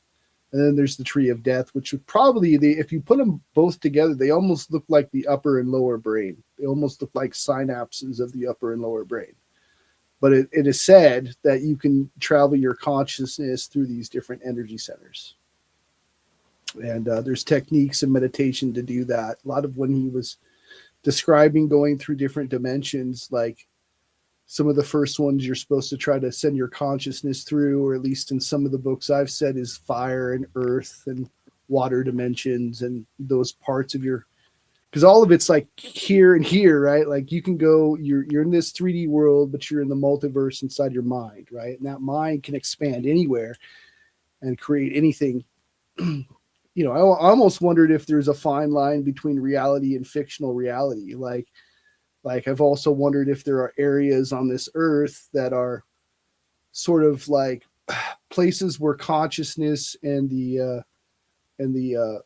physics meet, right? Where, whatever manifestation you have in your head somehow, becomes something into reality, right? Or sure. Is it an entity that takes on that form or elemental vortex or whatever you want to call it that can take upon that role, I mean, some of the stuff that I've experienced was beyond the psychedelic realm and led into more like physical manifestations. Okay. So I should take you off of the other one. Are you on this one now, Bob? Oh my God. Oh, now this is really bizarre. Yeah, you sound clearer now. You might want to turn down your volume a little bit. Yeah, you're echoing a little bit. Second time. Yeah, it's the two computers at once. One's playing us, and the other one's like. Whoa. Yeah. Oh, there it Man, goes. you wouldn't believe the feedback that was happening, man. We were in the vortex of the infinite wonder possibility, and Mo's in there, and I'm going like, whoa, whoa, whoa. Yeah, that was great. That's pretty crazy. I could hear you, even though you're breaking up, but I understood what you were talking about on a basic level. Is that better? Are we better now? Yes, sir. Okay, Yes, sir. Sorry about that, guys. Okay, No. So what Mo was talking about was there is a transition from the Merkaba into the tree of life. And this is a really important lesson that I was shown from the plant medicine. They showed me, and this is how it works. Everything was working and functioning beautifully and perfectly. And what they did, these are ancient Atlanteans. These are laggard souls, not nice guys. And what they wanted to do was they wanted to eliminate the divine feminine, because if we don't have the divine feminine, we cannot be illuminated. And so what they did was they took the Merkaba and cracked it open like a walnut and created the tree of life. And so the tree of life is a cracked open Merkaba. That's what it is. And yes, you can travel from one node to the other. And each node has an angel, a Hebrew character, it has a musical note, a color, a personality characteristic, a planet, all of those things. And so the cool thing about it is the Mystic Mountain Retreat House that I live in, each room is a Sephiroth in the Tree of Life. So you can come here and stay in the Gabriel room or the Michael room or the Metatron room. Nice. And these beings like literally show up in the middle of the night, and then they work with you in dream time, and they're like, whoa. It's like, Mo, you're going into the Metatron room. I don't know why, but he needs to work on you tonight, So it's really phenomenal. So so that's the thing. So in the east is Michael, the sun, connection, connectivity, turquoise. The west is Ratziel, blue, teaching and training, Uranus. In the north is Zadkiel, violet, Jupiter, high spirituality, also nurturing like grandmother. In the south is Raphael, green, healing, Mercury, working with the Metatron up above, which is Neptune, white plasmic energy, legions of energy, the cosmic multidimensional consciousness, also incarnated as Enoch. The upside down pyramid begins with Gabriel, yellow, the moon, analytical information. In the northeast is Zofkiel, orange, joy and enthusiasm. Saturn, southeast is Cameo, red, Mars, leadership. Southwest is Uriel, art, creativity, beauty, purple. Venus, language of the divine. And they're working with Metatron's twin brother, Sandalphon, the earth angel, down into the earth, which is gold, and it's grounding. And then Sandalphon incarnated as Enoch, incarnated as Elijah, further incarnated as John the Baptist. And in the center of all that is the Shekinah, and that's Pluto, the divine feminine rose, and she incarnated as Mary and all the other wonderful beings that are out there. But that only gets us to 11, and 13 is the magic number. So there's 2 more planets in the cosmos, and one is the asteroid belt that was destroyed by Nibiru, and it's ancient Tiamat, or you can call it Maldek if you want. Is it Maldek or Marduk? One or the other.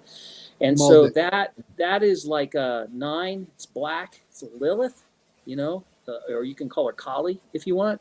Yeah. And then Nibiru itself is the great rainbow serpent, and it's rainbow colored. So there you have it. There's all 13. Yeah. Shazam. Nice. Shazam. Yeah. Yeah. And who taught me that? The plant medicine taught me that. It showed me all of it. It showed it to me, and I was face to face with these different angels, and that's how it's going. So sorry when I get a lot of static in my general direction and I'm cutting out, I get into a silly mood. So forgive me. No, you're doing great. Fine. Yeah, you recovered just fine. We've all had it happen. Yeah. So definitely. So there's that. So now, so you what was it like, Bob? You're coming in, encountering all these things. I mean, how did you get into it? What took you that path? Like, how did I start with plant medicines? Is that the question? Mm-hmm. Yeah, I know. I mean, like how, because it's such a different culture. I mean, like, it you're is pretty deep into it. I was really opposed. I was super opposed to plant medicines. I had a lot of judgment against it. And it's like, if you guys are doing that, you're just a bunch of drug addicts. You're a bunch of, degenerates. And it's like, I don't do that. I operate a very high, vibration. I grew up in an ancient mystery school based on the order of Melchizedek. And it's like, I knelt at an altar when I was 13 years old, and I took my vows, and then, you promise to live a clean, immoral life. You promise to, to be kind, to be courteous. I mean, it's a high vibratory stuff, and I've lived my entire life, like I don't want to say like a saint, but I'm pretty clean and clear. I've had my moments, but I've been a vegetarian for 40 years. I don't drink. I don't smoke. I don't do anything. I'm like really super clear. I watch my language, real carefully. It's like you got to clean up your language, make your language clear. I watch my music. I watch my food. Everything. So, and if you do all of those things, if you eat consciously, go to conscious activities and events, have conscious friends, listen to conscious music, and do all that other stuff. Well, guess what? You're going to get conscious. So that's what I was operating with. So I was working with one of my spiritual grandmothers, and I had met her at a Native American conference in Farmington, New Mexico, and so I did some work with her, and she was an amazing woman. She had her PhD in nursing, and she ran Beth Israel Hospital in Manhattan, New York. And here she is at this Native American conference, and I'm going like, hey, how's it going? And so what she would do is she would go out to different events, and she would find people and gather them together, and then they would do conferences. And so she gathered me, and then I was participating, and it was actually so we're actually in Los Angeles, and we're in a spiritual center, and the shamanista comes over, and she goes, we're going to do a plant medicine ceremony tonight. It's like, okay, I'm out. I don't do that. It's not my thing, not my jam. And my grandmother looks at me. She goes, I think you should do it. And I said, I'm not doing it. It's like, I don't do that stuff.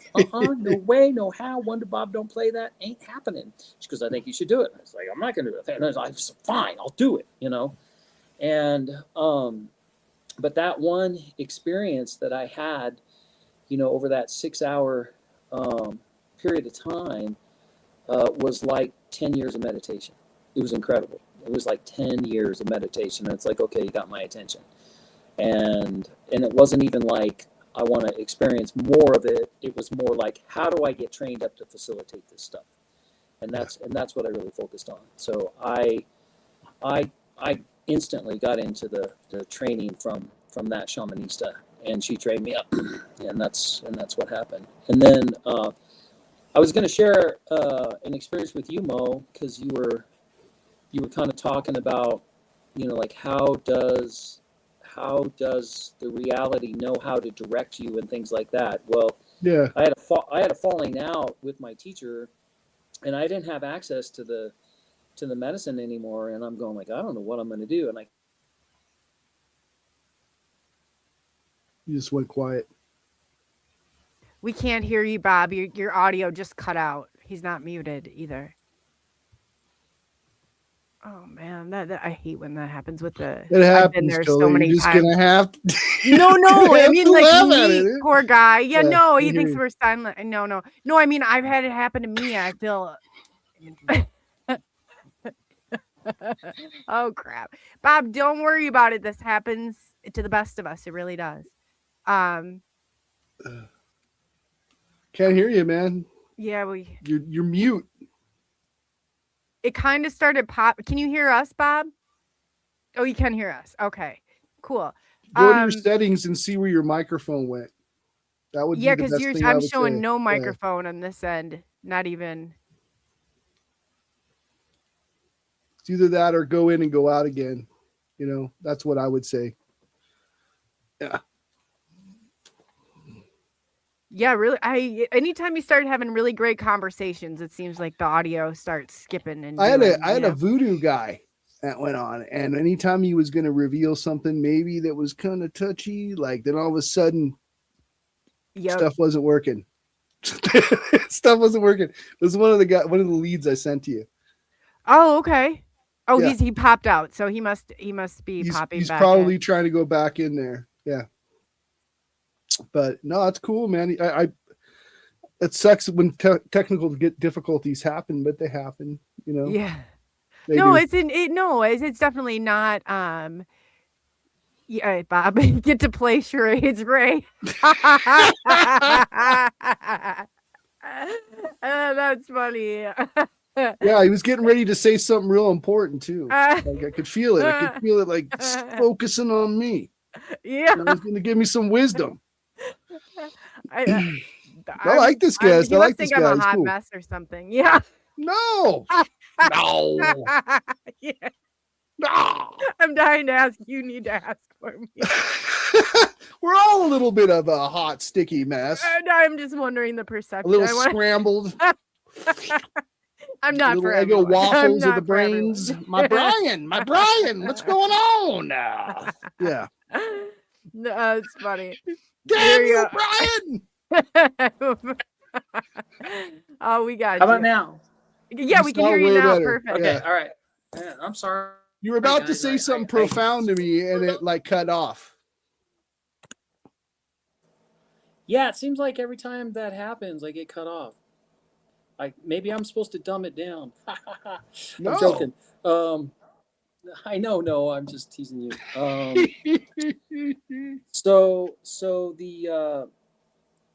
So I came back home and I went to the big stupa, and the stupa is like it's like a sacred geometry structure. It's a Buddhist structure. Mhm. And I was, I felt like I was pretty beat up, and I was like, oh God, now what am I going to do? I've just been exposed to this amazing body of work, and now I'm cut off from the amazing body of work. And it's like, I don't know what I'm going to do. And I stood in front of the stupa, and my body just started to shake. And I'm like, whoa, this is really interesting, Yeah. And I did that for a little bit, and I was like, whoa, that was a thing. And then I turned around, and then there was a card on the altar to the stupa. And nobody ever leaves cards, but there was a card there on the stupa of the altar. And I was like, that's interesting. So I called this lady, and she's a shamanista. And she got me, connected with the medicines. And I use her to this day. And She's a snake lady. She's a snake incarnate. Really, really amazing person. And like I've seen her essence, in spirit, and I was like, whoa, this is really amazing. So, and then it would just baffle me, Mo. It's like, how in the world did somebody figure out all of this stuff, and how can a plant medicine from, Brazil, come up into like Colorado and be used to wake me up?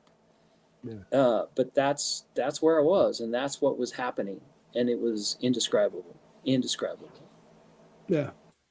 How do you deal with us being like the gateway to that perception? That's how I feel. I feel like I'm a gateway, right? And I've had what I thought were beings that were positive or neutral. Then I've had stuff that I felt like was deliberately like negative and overwhelming. Yep. Yes. I mean, I've had some like what they would call like hellish visions. That's what kind of led me away from the medicine for a while, because it was just too much to deal with. Like, well, you're not supposed to deal with them. You're supposed to love bomb them. Okay. I'll do that next time. You're being exposed to these beings because you have the capacity to eliminate them. Oh, and they're saying hello. They're letting me know that they're there too. They don't have a choice. Like you're there and you're seeing everything. You are aware of everything, and you are 1,000 times stronger than they are. Yeah. And then what you're going to do is just reach out into all that is and pull love into your being. And that, the love that you want to be is like an agape love, like grandmother love. Mm-hmm. Just think of how your grandmother loved you. And then you make a chi ball, ripen it. You can use sound also to ripen it. And then you hurl that ball at that being, and it will dissipate. Okay. If you don't do that, you're going to be tortured through the whole. That's what happened to me. I thought I was dying one time. Like I've had it where it switched in. Yeah. Like I literally, this is one of the ending ones trips I did, is I saw like cities burning. And then this is the early 2020s. And then about a year later, people were rioting and cities were burning. And so there was some weird like metaphor. And then I saw like what looked like two women on a throne of skulls. Like it was weird and it was real hellish. And I felt like this is going into a dark place. And then I was not prepared. And so I've taken a break since then, like from it. Well, I don't do much medicine, for the same reasons. It's like I don't need to. I mean, I can drop into those states of consciousness just instantly, and you can too. Yeah, that's what I've been trying to learn. And a message that was sent to me was like, if you really want to know magic, you can't take a shortcut anymore. You have to go through the steps to know what oneness is and like and consciousness is, and whatever the beings were there too told me that was the way. Yeah. Before I learned how to bend reality, before I learned more about myself, the other half was I couldn't separate my shadow self or the parts I didn't like about myself with the parts I did, and I used to do that. I even had a name for it. I would call it the werewolf, right? Because whatever, you gotta hug the werewolf and scratch his ear. That's what I've been told. And feed him some Scooby snacks. Yeah, or he'll terrorize villagers. And go out and play ball. Yeah, But you're gonna make that werewolf a puppy. Yeah. Yeah, but the other thing is, so let me ask you this: was that truth? Was that werewolf your spirit guide? Was it your spirit animal? Your animal? No, it was just a side that because I had been diagnosed with mania and PTSD, right, back in the day. Okay. And I learned that everything, as I started to progress with my own consciousness, stemmed from anxiety and from a moment when I was really young that I don't remember, right? I had an awakening and I could remember everything from crawling on all fours to different moments, but this one traumatic event I can't remember. So there's these little fragments of it that are there. And so I used to call that like I'm I'm turning into a werewolf, because when I was in that state before I get conscious of it, that it was a choice, right? It was a choice in my boardroom to make that switch, right? Once I started getting more conscious of it, then I was able to, I saw a vision, right? And it told me, like, almost telepathically, that you cannot separate your shadow self without, you have to embrace it. You have to embrace it. Right. And then what I saw was like armor of an angel as it transformed from the self that had separated the werewolf self. They both merged and became like armor, light armor with like wings. And it just kind of imposed itself on me when I had made that like revelation to myself. That's cool. What color was the angel? It wasn't an angel. It was just the armor. It was like white light. White light. See-through, like white light. White and the light. wings were like somewhat transparent white light. Like it was almost like reverse shadow, right? Yeah. Like, you know what I'm saying? Like coloration wise. I know. Yeah. No, I mean, I can see it. When you're describing it, I can see it. So it's not white light, but it's translucent. Not quite transparent, but translucent. Yeah. Yeah. Again, sometimes when we get an animal, that animal will be our animal totem, and we haven't done the work to connect with our animal totem. And our animal totem is the deva that helps us with our body, and our body has an incredible amount of intelligence. So you got to remember, your body was birthed by your mother and her mother and her mother and her mother and her mother and her mother. To the first one. So you're trillions of years old through the cellular memory in your body. So that's your ancient biology. And then we already talked about your consciousness. You're an infinite being. Yeah. So your infinite being and your ancient biology come together in the backside of the heart, and then it's translated into emotion. We're very emotional beings. And then to the tiny little container called the mind. And so do you want to operate from your stinking thinking, analysis, paralysis, and gerbil wheel of impossibility, or would you like to operate from your infinite being and your ancient biology? It's way more fun to do the latter. Yes. And you can do that, and it's and it will the medicines, it's sometimes it'll play with you. It'll be the trickster and kind of mess with you. Coyote. Coyote came to me and told me I need to laugh and smile more. He just looked me. A coyote came up, and I just heard it in my head, "You need to laugh and smile more," and then it just disappeared. Yeah. I know. All those jokes that Coley keeps telling, I'm giggling all over the place. I mean, those were random, but I mean, the ones that came the closest that I realized, as you're talking about like ancestral DNA and how you have access to your first ancestors all the way on up, that's what was shown to me. Mm-hmm. You do. And it was Odin that showed me in a physical manifestation. He came to me not only in my head, but he came as black smoke going out my door. The minute he left the door, ravens and thunder and lightning. Nice. And ever since then, I've had contact with a little bit what you would consider the Nordic spirits, but that's a part of my ancestry. That's awesome. So, so the Pleiadians are the Mayan people. South Americans, some North Americans. Mm-hmm. The Lyrans, the cat people, are where Egypt is, and then also they were in Death Valley, California. And when we got hit by the asteroid, their civilization folded into the earth, so they came out. And the major star of the Lyran civilization is Vega, and they live in Las Vegas. They're all cat people. Very fast. Really? I've heard stories about like aliens walking around and you couldn't tell, like, oh, look, there's some Nordic aliens playing some poker over there, over at the casino. Well, the Nordics, the Nordics are, they're Syrian. So anyway, I mean, we're part of the Pleiadian star system, and we're rotating around Alcyone every 12,900 years. And so the Syrians came to the Pleiadians, and the Pleiadians, they were kind of looking at us going like, they're scientists. So like you have animals in your laboratory, you're not going to hurt them or harm them, but you just don't think they're all that conscious. And the Syrians go, these humans are more conscious than what you're giving them credit for. It's like, maybe you should work with them. And the Yeah. Pleiadians said to the Syrians, well, maybe you should work with them. And it's like, why don't you come here and we'll do a joint council. Yeah. And so the Syrians were invited to come and help humanity, and they've mostly helped Western Europe, but they also worked with the Dogon people in Mali.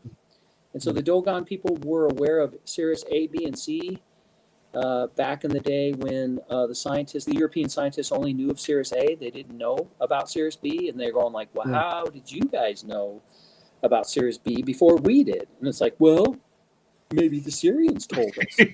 Yeah, that's an interesting so, story. That's a very deep story. Yeah, and then Hopi prophecy is happening now. Also, they talk about the Tiffany brothers and Blue Star Kachina. That's all Syrian stuff like that. Yeah.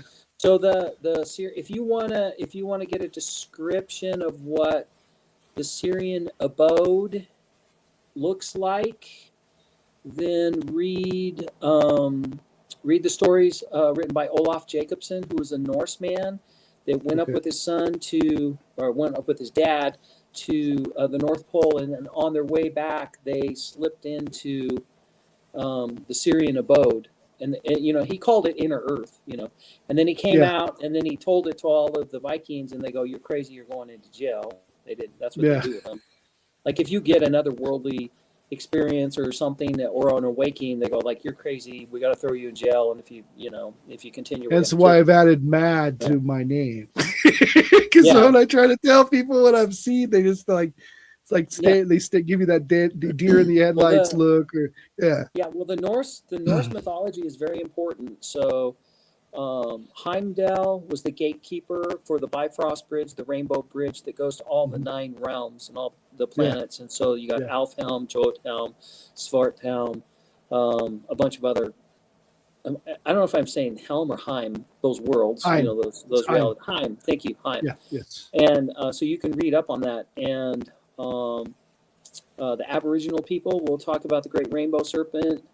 And there are others that will talk about the Rainbow Bridge. The Rainbow Bridge will go from Stargate to Stargate across the galaxy, and that's how we travel across the galaxy. Except on our planet, we have received the laggard souls who destroyed their own planet out where the asteroid belt is, and they're here on the planet with us.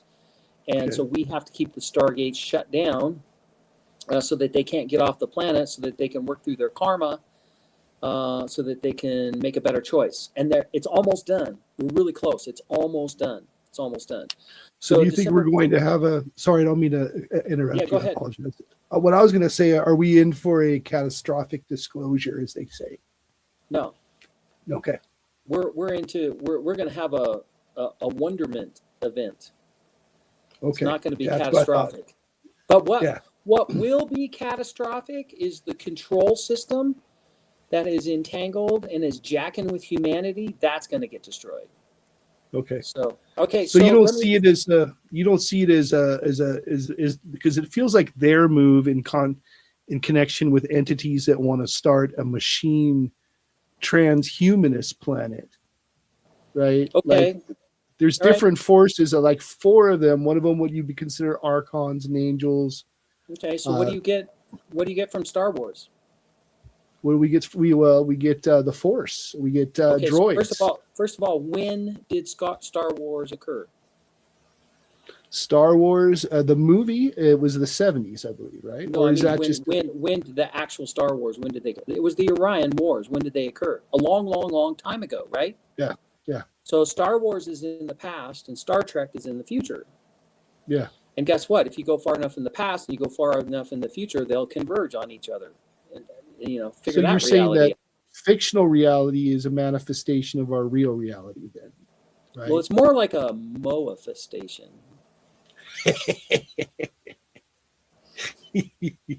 I'd call it a moifestation.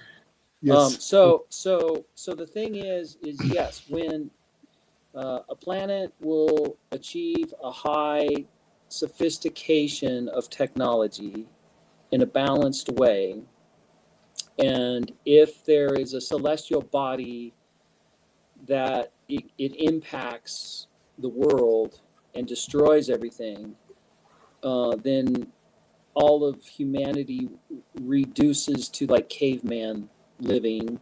We're all living in caves. We're just trying to survive. The Hopis, the first world of the great shaking, earthquakes and volcanoes and eruptions, and it was bad. We were terrified. We go into the earth, and then the second world was the land of the great freezing. So the particulates go up in the atmosphere, and everything gets cold and it freezes. And then things start to thaw out. And then the third world was a great melting.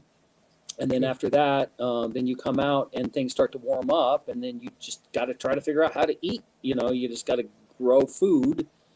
And then one group realizes that it's easier to attack another group and take their food than it is to grow their own food. And then tribalism is created, and then warlords, and then we get kingdoms, and then we it all goes in a cycle, huh? Yeah, and then we get countries, and then we finally get to a point where it's like, okay, we can do technology now. We can reintroduce technology into our system, and if we just let technology run rampant, then it will take us over, and we'll have a situation like the Matrix, and it's happened before. The Matrix is it's a disclosure film. Like we've done this before. I mean, these guys have done this on other worlds. It's a warning, So who comes to create balance? And they do this by flowing dark matter into a world that's embracing technology so that the technology won't overwhelm the planet. They flow dark matter into the world. They're dark matter flow masters. Who are the dark matter flow masters? Star Wars. What are they called? That would be the Sith. No, not the Sith. He's the bad guy. He's the good guy. Those are the ones that do the dark side, the dark flow. Yes. Turn to the dark side. Turn to the dark side. I am your father, Maul. No, it's the Jedi. Yeah. So the Jedi flow dark matter into a planet that's embracing technology to create balance, so it's not overwhelmed by that technology. That's their job. Okay, so like Jedi-like beings, which are represented as Jedi in the movie Star Wars? They look identical to that. It's the oldest mystery school on the planet, are the Jedi. And they were, and he dug that up out of the Egyptian mythos. Okay. Yeah. How did you know about Sirius C, Bob? That came out of like one of my experiences. I've never heard anybody else say that before. That's why I was asking. Well, the Dogon know about Sirius C. Yeah. The Sirius mystery. You know the really cool thing that happens for me is I'm in this house, right? And so Crestone, Colorado is a place where heaven and earth touch. It's like the place where Moses went up on the mountain and he communed with the Metatron on Mount Horeb. Well, we got our version of those mountains here, and I go up onto those mountains. I climb up to 13,000 feet, and I sit face to face with the ascended masters, and we do a shamanic journey. And they talk to us, and they do stuff, and you're like, whoa, what are you guys doing here? And they're like, yeah, we're just hanging out. Welcome. Yeah. Don't do that, what you did, but do this. They'll instruct us, and they teach us. So the other thing is that this place draws amazing souls to it. It's incredible. Like, it's 2:00 in the morning and somebody's like driving up my driveway and it's like, who is this person? And they get stuck. They jackknife their car in the middle of my driveway. And it's like, you can't drive. Like, what's going on? And I can sense an energetic form, and I'm going like, this feels like a Hawaiian dude. There's a Hawaiian dude that just jackknifed his car in my driveway. And then he comes in and he's like, good day, mate. And I was like, oh, you're from New Zealand. You're a Maori shaman. And he goes, yeah, I've come here to confirm a ley line. I just started cracking up because I live on a major ley line, and I know what it's all about. But the Maori people have all of the information from the ancient Lemurians. And it's like, well, can you tell me about Lemuria? And he goes, which one, mate? There's been 5. And I was like, oh, yeah, that's right. And then Atlantis was the 6th attempt. And so we're on our 7th attempt of consciousness here. And so the same thing, like my truck is broken down. I need a mechanic. It's a diesel. It's not easy. I'm really frustrated. My sister says, I know a mechanic, his name is Amadou. He's this black guy. I'll send him up to you, so I host him and he checks out my truck and does all this stuff. Super nice guy. And and I just, he's trying to get trained up to be a kidney dialysis nurse so that he can take the dialysis machines back to Mali to help his people. And I said, "You're from Mali?" And he goes, "Yeah." I go, "What did you do there?" He goes, you're probably not interested in it." I go, "No, I am interested in it. What did you do in Mali?" He goes, "Well, my family are shamans. I come from a long lineage of shamans." And I'm going like, I've got a Dogon shaman from Mali sitting at my kitchen table. And I'm going like, we're talking, so, and that was really helpful. But yeah, the Dogon people, they work with the Syrians and they know about Sirius A, B, and C. And Okay. Sirius C has not been discovered. Okay. Does that make sense? Yes. But if you wanted to go to Sirius C, I could take you there. I've been there. Yeah, it's pretty cool. Yeah. Mm-hmm. So sometimes the medicine will randomly take you there, but through the guided meditation, I can take you there. Okay. So usually, is it like astral projection or a remote it's like viewing? that. Or? It's like Okay. yeah, it's a guided meditation. Then I spirit walk with you. It's really hard, Mo, to put some words to it, to say this is what I'm doing, that sort of thing. And No, I get it. It's like astral travel, but we are projecting our consciousness out into a world, a star system. It can also be a dimension. It also can be inside of our bodies, for healing. We can go anywhere, and then we go there, and then as you're having that experience, I'm talking you through it, and then I'm getting the visual as you're there, and then there's usually beings that are there, like our soul tribe, and we can have conversations with them. It's like, are you guys hiding out or something? It's like, no, you guys just haven't seen us because we're hanging out behind Sirius B, and you just don't know that we're there yet. They might say stuff like that. There's some What was really it like amazing for you, stuff. Bob, when you saw it? When I saw it, Mhm. I just saw it as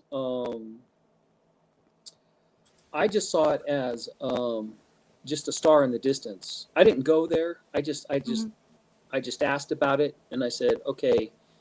If you ever watch the Harry Potter movies, and they say reveal, the reveal spell, that stuff works. You just look up into the sky, and it's like, okay, Sirius, show me what you got. Reveal, and it will. And I was like, holy cow, there's the thing. And then we get these orbs that come through, and they can be little, or they can be 3 feet in diameter, and they kind of float through our valley, and they're flashing and pulsing, and then they disappear and move off. And it's a consciousness, and you. Yeah, that's what I was going to ask you.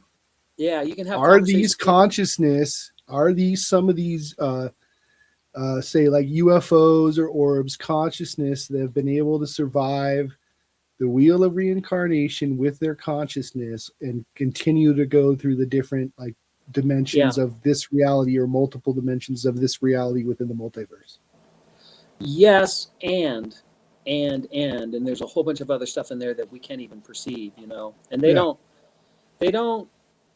It's like when I was a kid, we had this empty field that was next to our house, and we went out there, and there was this rabbit, and we caught this rabbit, and we put it into a cage, and we put a bunch of grass in there, and the rabbit was just freaked out. The rabbit was in shock, and it was just going like, and I looked at that rabbit, and I was like, I can't keep this rabbit in this cage. If I keep this rabbit in this cage, it'll just die. I gotta let it back out in the field into its environment, otherwise it will die. And so when these higher dimensional beings, they come, it's like that, except we're the rabbit. And, it's so frustrating. Like, I had these 3 11-foot tall, their heads were like, I don't know, maybe almost 2 feet in diameter, and their shoulders were broad, and then their bodies tapered down. And there are 3 of them that came to me right when I got to Crestone, and they were right outside my window. I went into fear. I have another question. And Have you so ever? anyway, when you go into sorry. fear, they're going like, he's not ready. Yeah. We're not going to approach. We're not going to do it. So there's another thing. So have you ever poured champagne in a champagne glass? Mm-hmm. And you're holding on to the glass, and you can feel the little bubbles that are bouncing out of the glass and coming in and hitting your hand. You feel that? So that's what a lot of those orbs, and that's what a lot of this craft is. It's like a 6th or 7th dimensional bubble that's coming down into our dimension. So it's like that. And not only that, there is a biology of space. It's like we are in an ocean, or more like we're in a petri dish, and there are these amoebas and bacteria that can actually swallow a whole planet. I mean, and you're like, what the heck is going on? How did and I've seen them, and I've seen something called the cosmic whale, and it looks like a big white whale, but it's not. It's not thick. It's really super thin, like a flounder, and it's just going through like that. I've had a visit from the cosmic hummingbird, and there's some other beings like that. But there's a biology of space that will trip you out. It's pretty cool. Well, my question was, I had a vision of what a being that described itself as the sideways people, and they were in between the different realities. Like they were like, they could go super thin, like it go, and that's what it showed me, is they can go like almost like one-dimensional or non-dimensional at all. Yeah, they can do that. There's another group of beings that exist inside an atomic explosion. Yes. And they're in there. And you're like, I mean, I didn't want to do that myself, but my buddy did. Like he went to Japan, and he went to Hiroshima, and he mailed himself some ayahuasca, to Japan, and it got through. And he went and he sat in that crater and did the medicine, and the being showed up and showed him what was up, and I was like, I don't want to do any of that. I do not want to do any of that. I mean, the madness that would be in that force would be incredible. But his mission was in attunement with his mission. So it's pretty cool. So back to the Nordics and the Syrians. They're the Syrians. So the Atlanteans were the laggard souls from the planet, and they wanted to control humanity. So what they did was they enslaved us, and then they stripped our 13-stranded DNA down to 2-stranded DNA and did massive amounts of genetic experimentation and created the genetically modified human, and that's what the atom is. Okay. So the atom is the genetically modified human. Now, our galactic family doesn't like it, and they can't do anything because we're stuck in this containment with these really nasty creatures. So they come in and they incarnate with us, and then they're dedicated to up-leveling our DNA. And that's exactly what the Perseus star system group did in Macedonia. So remember Zeus, he was trying to get his DNA into humanity. How do you do that? You copulate with as many maidens as you possibly can, Yeah. and so it's all about up-leveling the DNA. And that's what's happening with a lot of the ET races. They are some of them are dedicated to help us, and they're creating hybrid races, and then some of them are just trying to harvest our DNA because they're in trouble. They've made a mess of things, and so they're trying to correct their genetic code from. You don't see them as maybe future humans. Yes, some of them that are also from failed Earths. Yes, absolutely. So. Okay. So the Atlanteans were the laggard souls that set up shop in Atlantis. And then if you read the Book of Ramtha, it'll talk about how civilization moved from there down into the Indus Valley. And then there was more melting. Indus river had changed drastically, flooding, crop failure. That huge group came back up into Samaria, didn't like it, then came over to the Sinai Peninsula. That's where the Melchizedek priests met the holy man. So you remember the Hindu word for holy man? Do you remember that? Was it a Brahma? Right? Yeah, it's a Brahmin. The priesthood. Yeah, it's a Brahmin. Yeah. A Brahmin. Abraham. Yeah. He was a Brahmin, and his wife Saraswati got her name shortened to Sarah. So, and then the Lemurians, they got directly hit, so they lost their continent, and then they went over into Western China in the Taklamakan Desert to do New Lemuria and that civilization there. They're Polynesian people. Okay. And so the Greys are a future version of ourselves that they've genetically altered themselves so much that they can't reproduce anymore. So they got to go back in time to get our DNA. And so they want that Lemurian DNA. So then they overlaid themselves on top of the Polynesians, and Shazam, you birth the Asian race. And that's who the Asians are.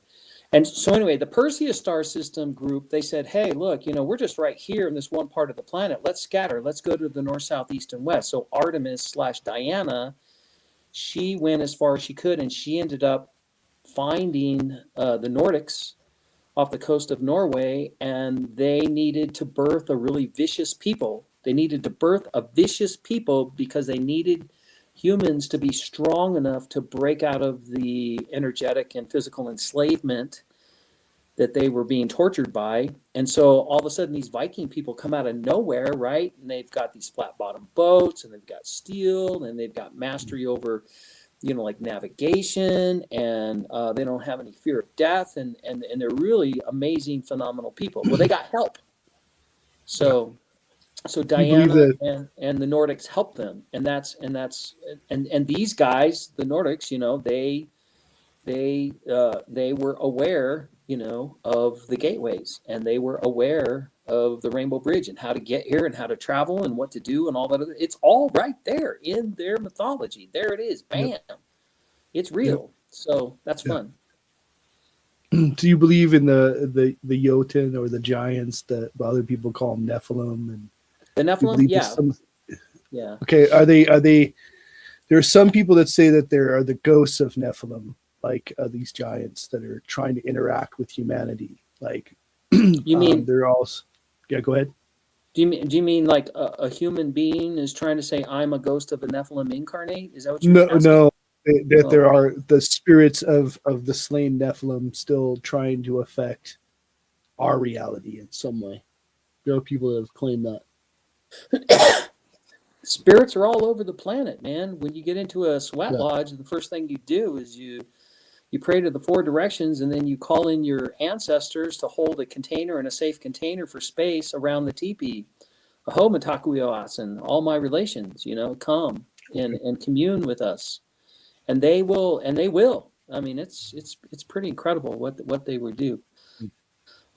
You can have experiences like that if you want to go to a teepee meeting, and you can do that. I don't like peyote. It's not my medicine. It's harsh. It's rough. You're sitting in a teepee in the dirt with 20 other people, and they're puking their brains out, and you're going like, this is just really lovely. I'm trying to sing a song here. We just wanted to talk to the gods. And they're getting clear, and they're doing their work. It is that bad. Yeah. Worse. Way worse. Yeah. I'm really glad that you guys all... I'm having flashbacks. Yeah. Remembering my past. Yeah, it is. It's I don't funny. know how It's you got to have a stomach for it. That's all I got to say. It's well, that's the whole is that you don't have a stomach for it, but it's like a Ghostbuster, so like do you remember the ghost traps, that they'd hold them in the lines of energy, and they'd hold the ghost there, and then they'd slide the trap underneath, and it would go into the trap, and they'd get the ghost. That's peyote. Peyote is the Ghostbuster trap, and then the ancestors are around the perimeter. It's you and the fire. There's no place for that thing to go. It gets bound up in the medicine, and then you get well, and that spirit, that entity is in that medicine, and then and then they go and they put it into the ground, goes back to earth. And so it's a Ghostbuster ceremony for sure, but I don't enjoy it. Some people like it. It's okay. It's really great for, there's some really rough characters that have been alcoholics and drug addicts and, half homeless people, rolling around in the dirt, and it can meet them where they're at. I mean, it's beautiful that way. It's a really amazing thing that can actually happen.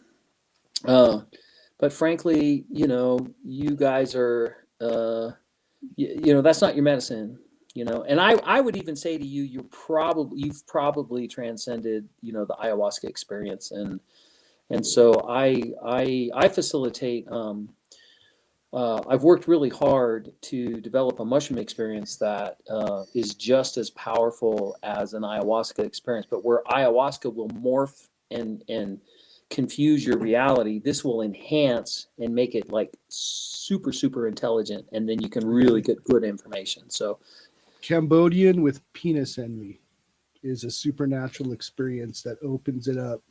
Those two mushrooms together are Cambodian with penis envy. Okay. Yes. Those two together, they mix well together, and they bring in direct contact with I've seen UFOs and other beings. Mm-hmm. Those two together.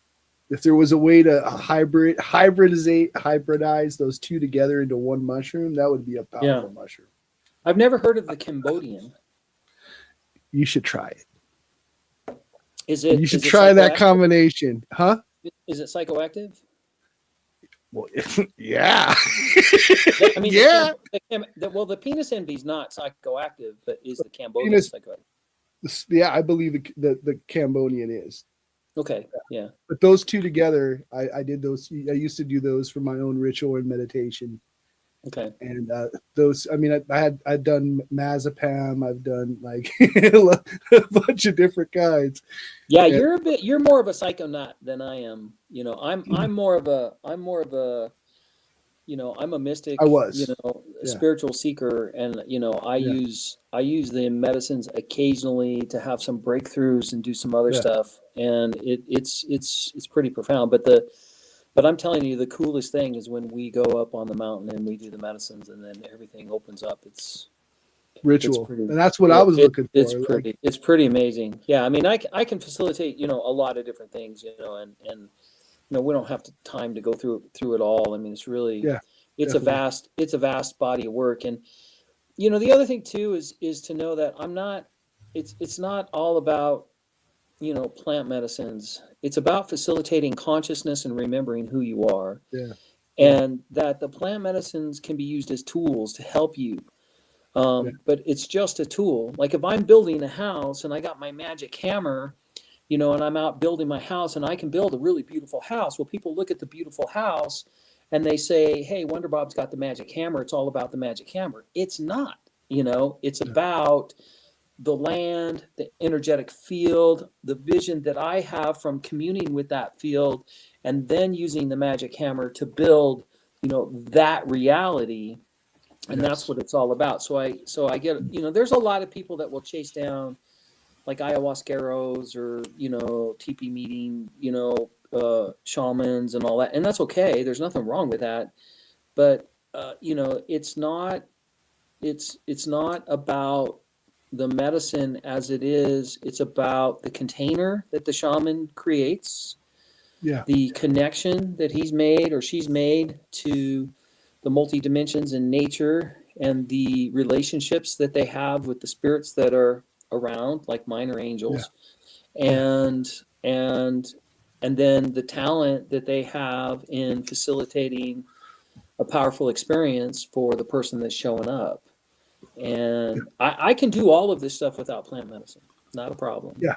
It just takes longer. Yeah. It's like, if you got 2 weeks, come and play, and I can run you through it all, Okay. But when I'm up on a mountain above tree line and we're up there, it's like, I don't have 2 weeks. I got 2 hours, and I gotta move and make things happen. And then I got to get people off the mountain to keep them safe so that we don't get zapped by lightning or, hypothermia, that sort of thing. So, I mean, we've been on the edge a couple times. It's been a little sketchy, but it's been fun. Yeah. That sounds pretty deep. Have you ever heard of a man by the name of Kedrich Olsen? I've heard the name, but I'm not sure I know who he is. Another lead for you there, Coley. Kedrich Well, I'll Olsen. write it down. All right, I'll send it to you. He claims to be sort of a Nordic guy that's been helping people with shadow work, and also believes that there's a lot of I don't know if he wouldn't call it demonic possession, but souls that have haven't crossed over yet that get themselves attached to people, and removing those those souls that have decided to piggyback on people. Do you do the same thing? Like, do you make contact with said beings as well, and find people with different entities, or the spirits of the dead that have not decided to cross over, that decided they want to be a part of the living again? Do you deal with that kind of stuff as well? Do I? Are you me? Yeah. Yeah, Yeah, like I was in a there was a good friend of mine, and I was kind of done with the peyote stuff, but it was our medicine lodge, and that's how we knew all each other, and he had died, and so we did a funeral service peyote ceremony. And then he said, and then at the end, it's like, well, our brother was really, really liked the grandmother medicine. And so in his honor, we're going to do the grandmother too. And so we were doing peyote plus the grandmother medicine. And oh my God, it was crazy. So what happened was I was sitting on the backside of the teepee, and then I heard the ancestors. I heard them all, and they were singing. And they put this like about a 20-year-old kid. He had really super white hair, and he looked like he was about 20 years old or something like, and they brought him to me. And I'm like, what am I supposed to do with this guy? And I was like, he's a wandering soul. And it's like, okay, well, let's send you to the light. And he went to the light. Boom, boom. And then they go, I'm like, oh, this guy knows how to do that. And so they sent like about 30 different wandering souls to me. And that's what I did that night, and I sent them to the light. So there's a thing that we do when we're done with the incarnation. Like, have you ever been to a football game, and it was a really great game, and the game's over, and you're sitting there in the bleachers, and you just don't want to go home. You just kind of want to stay there and kind of be in the energy of the game and all the other stuff, even though the bleachers are empty, and you just want to hang out. Well, that's a ghost. So that's one choice that you can make. And then the second choice is you can go to the spirit realm and into that space, and then you can you reevaluate your life. Did I achieve my mission? Did I not? Do I want to improve? How am I going to do this? And we're always in a process of growing our souls. So then it's like, okay, I'm going to come up with a new mission. What can I do with that? And then you choose to incarnate. There's a council. It's really pretty cool. So you have your spirit guide that's right there with you, and then you present your proposal to a council, and they say, okay, yeah, that's great, but you've got to, because they're doing other things, bigger things than just you, and they want to make sure that your incarnation isn't going to interfere with the greater plan. And then they'll give you some suggestions. You modify your incarnation, and then you slide down the channel into incarnation, and bam, you're inside your mother's belly and you incarnate. The third option is not to incarnate, but just to hang out with those souls in the all that is space. And when you're doing that, then what you're doing is you're usually working on, you're trying to help a species. Like in Colorado, we have these little tiny fish. They come out of the eggs and they whirl around. It's called the whirling disease. And there was a soul that I talked with, and it's like, yeah, we're all working together to try to help that little fish overcome the whirling disease. And then there was somebody else that was on a completely different planet, and there was like this pig-like mammal that was eating this vine, like a kudzu vine, but it wasn't digesting it all that well. And so they were working with the DNA on the mammal and the DNA on the vine to make it a more symbiotic, relationship, so that the vine could be eaten and the mammal could flourish. And so you work, and then And then the big projects like creating a moon or a planet, then there's hundreds of thousands of souls that participate in that. That's really super cool. Yeah. Okay. So, yeah. Would you say that when people describe an entity, is that an entity that existed because someone brought that forth, like a tulpa or like an egregore, or is it a soul that has become less human? Is there an evolution? It's not a human spirit. It's a it's just something that doesn't have a body. And a lot of the times, you know what creates entities more than anything else is underground nuclear testing. Okay. Because these entities, they live in the earth. A lot of them. It's really diverse. There's all kinds of critters in there, energetic critters, and they're all hanging around.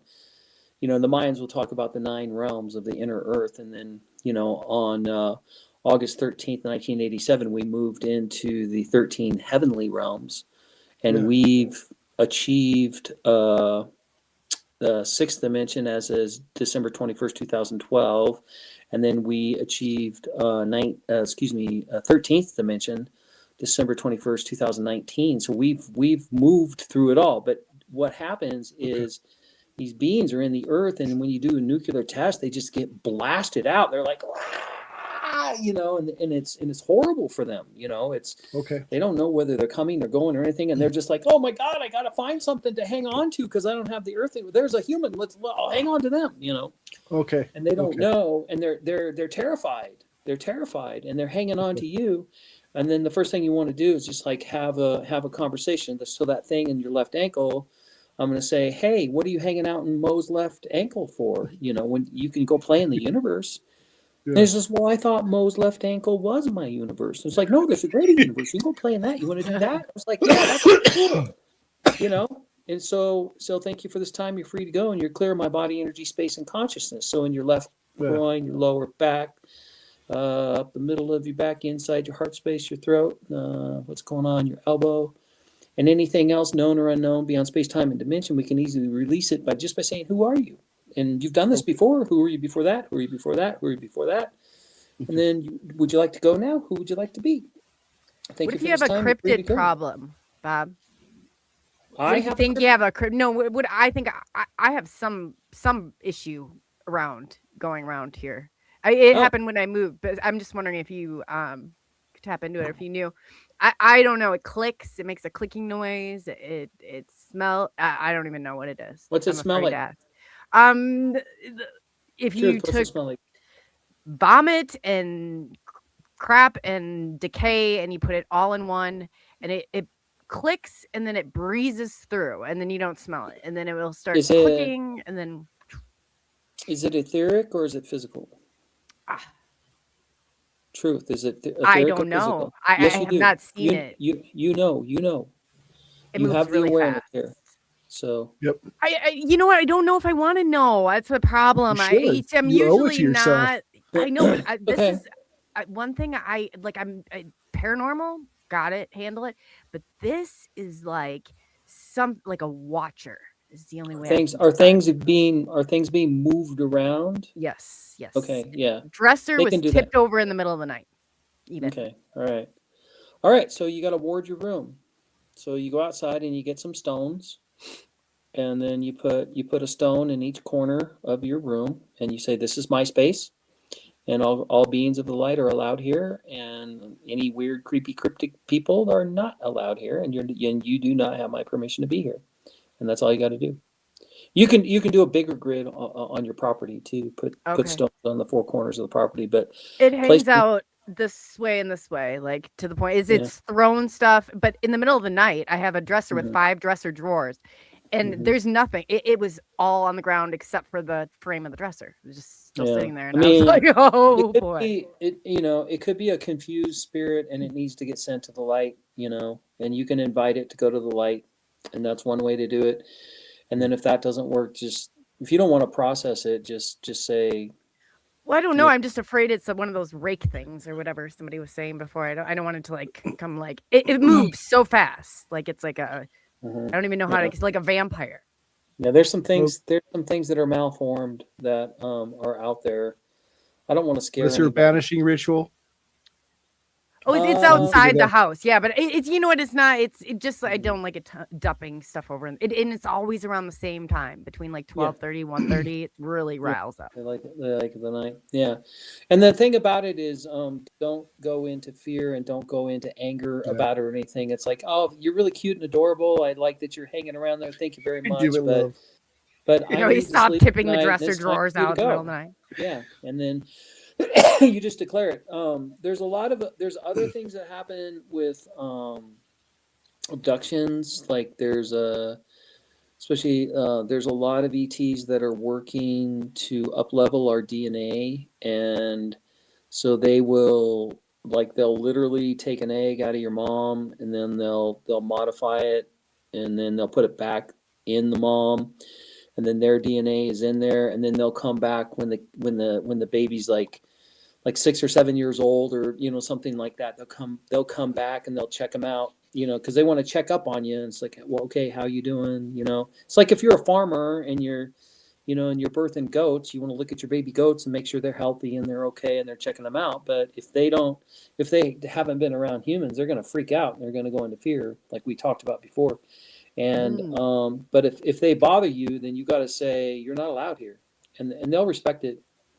You're more powerful. Just how fast it moves. It moves like a vampire. That's all I can describe it. Just like, well, vampires don't move fast. Vampires do other things. Well, I'm thinking of the movie. Like, if I were going to describe it, if you saw the movie, what's that show called? I don't know. I don't watch vampire movies, but yeah, I mean, they can phase shift. They can phase shift. And that's what's happening. Yeah, it's if it didn't dump over every dresser drawer in the middle of the night, I probably would feel a little bit better about it. But I thought when it could do that, that was like everything off of it, but the frame was still standing. It's surprising. Like I never knew that spirits could move things until I went to a Native American ceremony called a Uwipi ceremony, and it's all in the dark, and the drums are playing, and the spirits, like they pick stuff up and they move it around and they touch you and they do all kinds of stuff, and it's like, whoa, this is really paranoia. I never knew this was possible. So if you ever get invited to a Uwipi ceremony, you should go. It's pretty cool. Oh yeah. I went to a spiritualist church, and there was a feeling of someone's hand on my shoulder. Yeah. It felt like, and I turned around, and it was. Did the guy say, is there somebody in the room that feels like somebody's hand on your shoulder? Yeah. Is this your uncle? I felt that. No, is that your uncle? No, I don't know what it was. But did he like artichokes? Did he like artichokes? So watch your reaction. How'd you know? Cool. It's really pretty cool. Yeah. And you can get information and things like that. And the thing about it is with the practices and the ceremonies, it will open up your consciousness that you can get more information that way, and you can have more awareness. And then Coley, if it's really bugging you, we could just do a session, and we could slow it down and have a conversation with it. It's like, what are you doing? And it could be lost. I think it's connected to the land. I really do. But when you said a Native American, there is some Native American ties through here too. Yeah, well, I mean, there's probably something that happened, and it's like, hey, our sacred tree, you cut it down and you put a house on it, and I haven't had a place to be this whole time. It's like, okay, well, can I create another tree or another place for you to be? And it's like, yeah, sure. It's like, okay, I'm going to do that, and they'll say thank you. There's things like that are that are out there. Yeah, I would love to see. Like I said, I don't necessarily. I have a trail cam I haven't put up yet, but I would love to do session to find out what it is exactly. I'm not sure if I'm prepared to take it out myself. Throwing dressers over in the middle of the night was a little crazy. Well, if you can bargain with it or ask it to go somewhere, wouldn't you rather try to fight with it? I mean, no, you don't want to fight with it. You just want to. Yeah. First of all, seek first to understand. That's the numb thing. Just like, and if it's a real nefarious critter, then you call in help. Also. Yeah. So the lesser banishing ritual of the pentagram wouldn't be something she would want to do then. She wouldn't want to try to do the ceremony. Okay. Would that help? About it is, if you do a banishing ritual with the pentagram, half the time that creates a portal. Yeah. You know, when you do a pentagram on the ground, or I would do a 7-pointed star. You're kind of beyond pentagram. You're more 6th and 7th dimension. Mm-hmm. I'm just talking about the ritual itself, because there was some. Yeah, well, the ritual itself, will... you can use it for banishing, but it's also it creates a portal, so it can draw in more stuff. It's like, oh, there's a person that knows how to do this stuff. I'm gonna call my friends, and come say hello. Yeah, yeah, and so that's and that's okay. But if you can, there's other people that they see them and it's like, okay, this is really great. I see you, and I know you want to play with me, but here's the deal. Go out and get another person and bring them back so I can do a personal session with them and have a paid client. And if you're willing to do that, I'll play with you. Yeah. So you can leverage them. You can leverage them. Yeah. You can ask them for gifts. Like that's what I've been told. Yeah. I mean, even something negative wants to be let in as a friend, right? Mm-hmm. That's kind of been my experiences. I've had like a lot of time dilation before I see something hiding amongst us. Like I see time slow down, and that seemed to be sort of a side effect of certain things. There's all kinds of places to hide. You can hide in space, time, or dimension. So just imagine. Or a Walmart. Like just time is trekking along and it's doing its thing, right? And you're, and then this being can move like super fast, and it moves so fast that, you don't have the ability, to perceive it, but it's there, and it's just whipping through like super fast. Or, maybe it's translucent, or maybe it's mine were translucent. Mine were like a time space dilation. Yeah, and it's just like hanging out, going like. I just wanted to taste oatmeal cookies. For some reason, they like to go to retail stores. I've had 2 or 3 experiences with a time dilation, like where I feel like what I'm dealing with is something as disguised as a human. And for brief moment, time will slow down. Like I almost see the dust that is flying through the air very slowly, and then I'm focused on the being that's noticed me or allowed itself to show itself as what it is, right? But then maybe you're a bit of a time lord. Maybe. I don't know. I always you've mentioned that several times. Yeah. And you might be a time bender. It'd be fascinating to explore that, to see, what you're capable of, but you might be able to my wife says I can summon them, because before something happens, I'll tell her, I'll say, wouldn't this be a weird place to see a UFO, or wouldn't this be a weird and then place there it is. And there it is.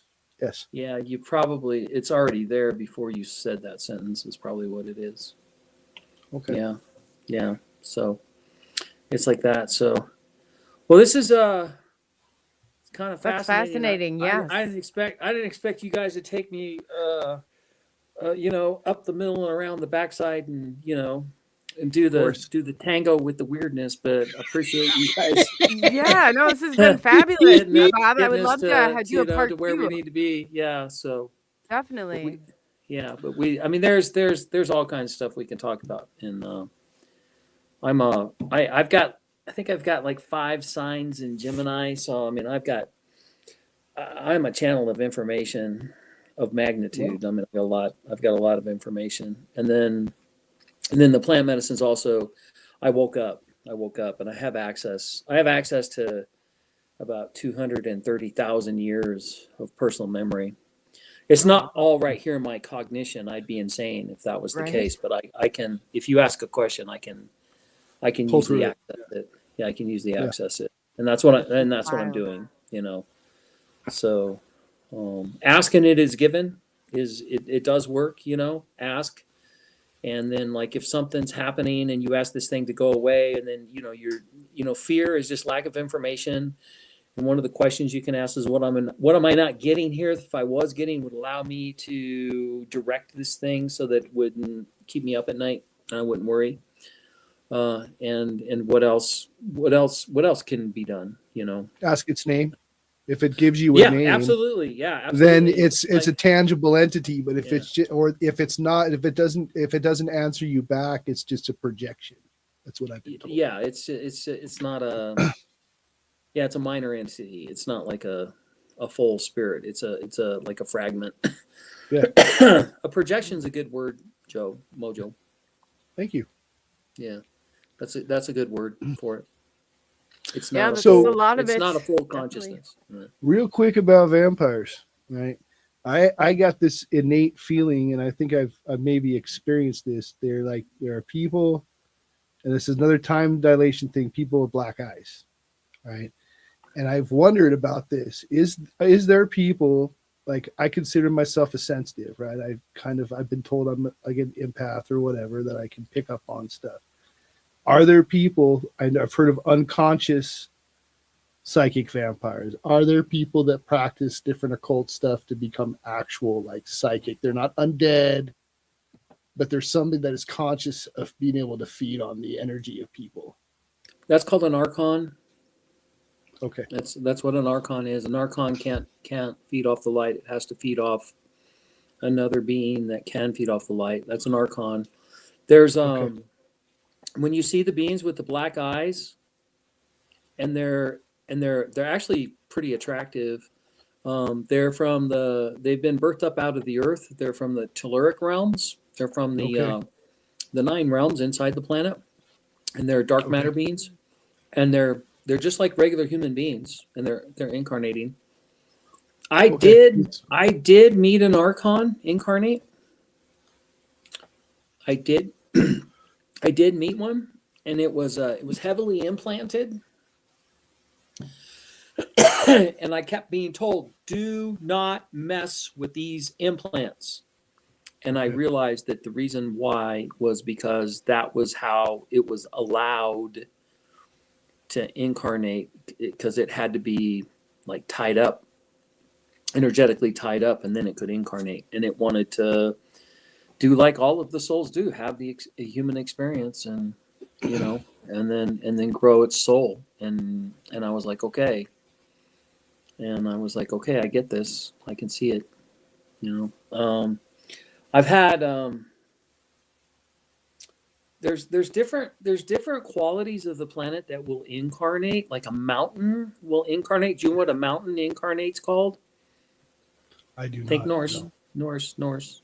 Oh, would that be okay? Am I thinking about the giants? Is that a mountain incarnate? Is like that's the giants? Possibly, kind of like that. Who did Bilbo meet on the trail? He met Odin. He met Gandalf. He met Gandalf on the trail. But you're And talking then who'd about they Golem. No, not Golem? Gollum. It was before Okay. Gollum. Dwarves. He met Gollum after Rivendell. Who did he meet on the trail? It was one of the first beings that they met. Was it like the elf? The elves? No, it was before the elves. It was way before the elves. Before the elves. They wanted to eat him. Orcs. The Yorkai. Before the Earth. orcs. Before the orcs. Spend such money putting me on the spot. And they I should turned know and this they stuff. turned to stone when the light hit them. Okay. The trolls. Just trolls. Okay. Yeah. Yeah. So a troll is a mountain incarnate. Okay. Isn't that crazy? What about a duende or are all of these entities possible? And is that how malleable our reality is? I mean, I'm already answering my question. I already know this. I don't but I'm know asking you. I don't know what a duende is, but who's the most famous? What's the most famous Norse story? Beyond Ragnarok. There's many stories. Each What's the story that they make movies create. out? Oh, okay. Starts with a B, and it ends at a Aelwolf. Beowulf. Yes, Beowulf. Right. Yes. Yeah. Right. So Beowulf was Grendel was an ogre. Okay. So do you know what an ogre is? Ogre would be. It's a hybrid. It's a It's half hybrid. human. That's what I was about to say. Yeah. Half human and half what? Half giant or troll. No. Ogre. No. Telluric. Okay. So like inside the earth is the dark matter, you know, and that's the dark matter realm. And they will send out an ambassador every once in a while. So the Telluric queen, she wanted to combine the kingdoms. And so that the kingdoms were separate from each other. And she wanted to gift the Norse king with all of the magic and the mystery of the Telluric realms. So she came into them and copulated with them, and then she birthed Grendel, and then she trained up Grendel to be the ambassador to come and give the Norse king all of the gifts from the underworld. And the Norse king, you know, so Grendel came of age. He came into the court. He goes, "Here I am, and I'm here to give you all of this stuff." And the king said, "You know what? I'm okay. I don't need any of that stuff." And Grendel's like, "What do you mean? It's like I was trained to be the ambassador and I'm supposed to give this stuff to you. That's my whole purpose for living. You have to take it." He goes, "No, I don't." "Yes, you do." "No, you don't." "Yes, I do." Rawr. And so Grendel said, "I am going to bite the head off of every one of your warriors until you receive the gift that I'm trying to give you." Yeah. So the lesson is don't ever give somebody something beyond their capacity to receive it. It'll work out badly. Yeah. And so that's the story of Grendel. Okay. Yeah. Yeah. The side that I had seen, not the original story, but I saw the. I feel bad that the only version that I've seen has been the animated one. That's okay. The one from the 90s, but it's all the stories. It's really pretty cool. It's a great story. Duende is like a fairy or a gnome, earth spirit. People have seen. Yeah, earth spirit. Yeah. And they can incarnate. Let me see. Have I? So I've facilitated a troll, an ogre, the Deva of all of nature, but she was female. She wasn't male, so it would be like the female version of Pan. The ocean. One was a transformation incarnate, and it was like a big. There's something called a moon moth. It's a larva. It's a big fat larva. It's kind of creepy, but it was beautiful. And then I've facilitated the core of a sun, which is kind of fascinating. And then out in the galaxy, there's something. The biggest thing in the galaxy is something called a quasar. So a quasar is a single point of light that's just as big and powerful as an entire galaxy. And I've facilitated a couple of those incarnate, which was really phenomenal. And so there's amazing beings that are incarnate amongst us, and it's really super cool. And it could be like these ancient stories that we have, like a birdmen or snake men, or these sort of hybrid races. They are those beings that are incarnate as human beings, and they're having a human experience, and they're here to experience humanity and to grow their soul, and they're all doing it. Everybody's here. Checking it out and having fun. So stay in the fascination of it. And it's like, oh, that's interesting. I wonder who you are. Yeah. So, yeah. I've had an experience with a fairy out in the woods. I have too. Yeah. I was out camping. They're tricky little boogers. No, I just wanted to say hi once again. Like, I'm sitting out there. I was up early in the morning. I was about 10 minutes away from the Canadian border, just north of where I live. Went camping out in the woods, woke up in the morning really early, started cooking some sausage and some pineapple, some kind of my hobo stew thing that I make on my cast iron skillet. And I start hearing this this kind of female voice was like, Joseph. Oh, you got a voice. That's pretty cool. And I look up and I see like this square shaped being. It was kind of orangey in color, messy hair with like really cartoonish spirally eyes. Wow. I look at it and I just could sense like this is what happens when I run into these beings. It's almost like I just know what I'm dealing with, but I don't know the specifics. Mm-hmm. And I just heard fairy spirit in my head, or like not hearing it as a voice, but like just knew what I was dealing with. The knowing. Yeah, the knowing. And then I look at it and it just like sticks his head out and then just fades like it was never there. And I go and talk to my friend, and he's another Nordic practitioner. And I think I just had a fairy experience. He's, oh, that's weird, because my niece, she goes out there and talks to him and leaves him gifts, and we haven't left him any food or any gifts in a while. I'm like, what? Yeah. I get that at my place with angels. There's angels out, and my kids will see them. They'll talk about the angels that they see and that sort of thing. Yeah. I was doing a shamanic journey on the edge of a river with the Deva of nature, and I had never seen a fairy before. And so we're out there, and I said, all right, if I'm going to see a fairy, it's going to be with the Deva of nature, and let's see it. Let's check it out. I would really like to see a fairy tonight. And so we were going and just hanging out, and I mean, it was really beautiful how all of the different, insects and birds would flow like up and down, the pathway of the creek. I mean, it's really amazing and beautiful. And then she had to go back and check in on our son. So I was out there by myself, and I was like, okay, guys, now's the time. And it's like, could you please reveal yourself to me right now? Yeah. And they look back at me and they go like, you got to sing to us. I was like, so I start singing these ridiculous fairy songs. I don't even know what I sang, but it was silly. And sure enough, on the edge of the bank, there was this little gossamer, it looked like two hands, and it was just fluttering like that. Yeah. And that's what it showed me. And then, so that was my first experience. And then my second experience was, I was at a ayahuasca ceremony in a teepee, and I had to go out and I had to take a poo.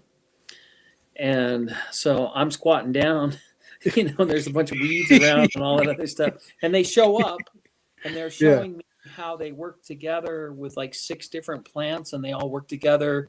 And then they're also showing me how they could appear as like a bird or hummingbird or butterfly. Like they can appear as different things. And it's like, you guys want to do this now? It's like, could you wait? And they're going like, no, we're doing it now. I mean, it's just, they're silly. They're really silly. So, yeah. So there'll be things like that, that happen. So, and the other thing to know is that the stars can hear you, and the stars can read your thoughts, and when they say yes to you, they shoot a star across the sky. It's really amazing. They're like, yes, shooting star. I was like, wow, that's cool. Yeah, that's awesome. And then it was like, yes, we are cool. It's like, and it's fun. I mean, you can really see that. But but the biggest thing is, get out into the open space, go and see the stars, get into nature, allow nature, the plants, the trees, all of the stuff is conscious. It will speak to you. Let the earth work on you, the rocks and stones and crystals, and, those realms are really amazing and really wonderful. If you feel like you need help, and there's things that are happening that you want to get more information on, or if you have a challenge, like a cryptoid going through your bedroom and opening up dresser drawers, and you want to resolve that, anything whatsoever, just contact me. Okay. It's an easy, probably hour and a half session, guided meditation can solve most things. If you want to go deeper, it takes about 3 sessions to get to the point where you actually know like who I am, like if I came from the stars or if I was birthed up from the earth. And then what's my mission, in this lifetime of incarnation. And then once you get clear on your mission, man, everything really helps a lot. And then you move forward. So, I just know I'm supposed to be here at this time, to be awake at this time for some reason that is unknown, other than that I was, and you mentioned 2012, like that's when everything started to accelerate more. Right. A lot more. Like a lot more. A lot more. That was the rocket ship. Yeah. Yeah. 2012 is when we started blasting through. And that was when we had enough conscious souls to hold the container for the planet. And the whales and dolphins are going like, thank you, God. Because we're really getting tired. Take the pressure off of them. Yeah. So Bob, tell everybody where they can find you and your services. I know there's that. Sure thing. Like you can chat. You can catch me on Facebook. I'm Bob Wonder or Wonder Bob on Facebook, either one. Bob Wonder is my personal one, and I reached 5,000 friends, so I just made another account. So that's Wonder Bob. You can catch me there. You can catch me on Instagram as Wonder Bob. Also, the Mystic, MYSTIK Mountain Retreat House. You can catch me there. Any of those places. And just feel free to reach out. I'm very accessible. Happy to do the work. I love doing this work. I really love helping people. And, I think this process of discovery should be fun, and it should be expansive. And, we're just all showing up. This is the time where we get to remember ourselves, and we're in the great awakening. And so thanks for showing up. Thanks for waking up. Thanks for having me. I really appreciate you guys. So here we are. Yay. Yes. No, thank you so much, Bob. I mean, I'm definitely be in touch. I would love to have you back for a round 2. I mean, you have the knowledge, the infinite knowledge that everybody, we barely scratched the surface. So I really appreciate you coming on and sharing all that. And I mean, you're wonderful. You definitely are. Thanks, dear. Yeah. Thank you thanks for talking with me and stuff, man. You like, thanks, Mo. Because I'm feeling what you're saying. Yeah. Thank you. You were definitely doing more than the plucky comic relief, So it was good. It was good, to collaborate. It's always fun when we get to do that. So feel free to reach out, and blessings, everyone. Have a wonderful holiday season. Remember not to overlook winter solstice. December 21st is a very important day. Don't overlook it. Don't leapfrog into December 25th. Honor and set your intentions for December 21st. And we're moving out of a 9-year completion and moving into a 1 year, which is creation. We're going to have a lot of fun this year.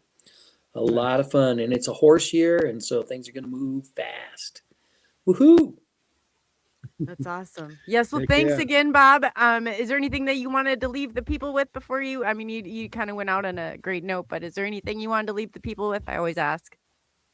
I just would like everyone to know that you're loved, and this is a kind of love that's beyond human, capacity, and I love you, and Coley loves you, Mo loves you, and you're never alone. And we channel that, through you and to you. And when there is love, that's the universal lubricant for the magic to flow through your life. So if you just hold a vision of what you'd like to have for your life, and know that you are loved, and receive that love and flow that through your vision, you will make it real. And that's how magic works. So thank you, everyone. Thank you.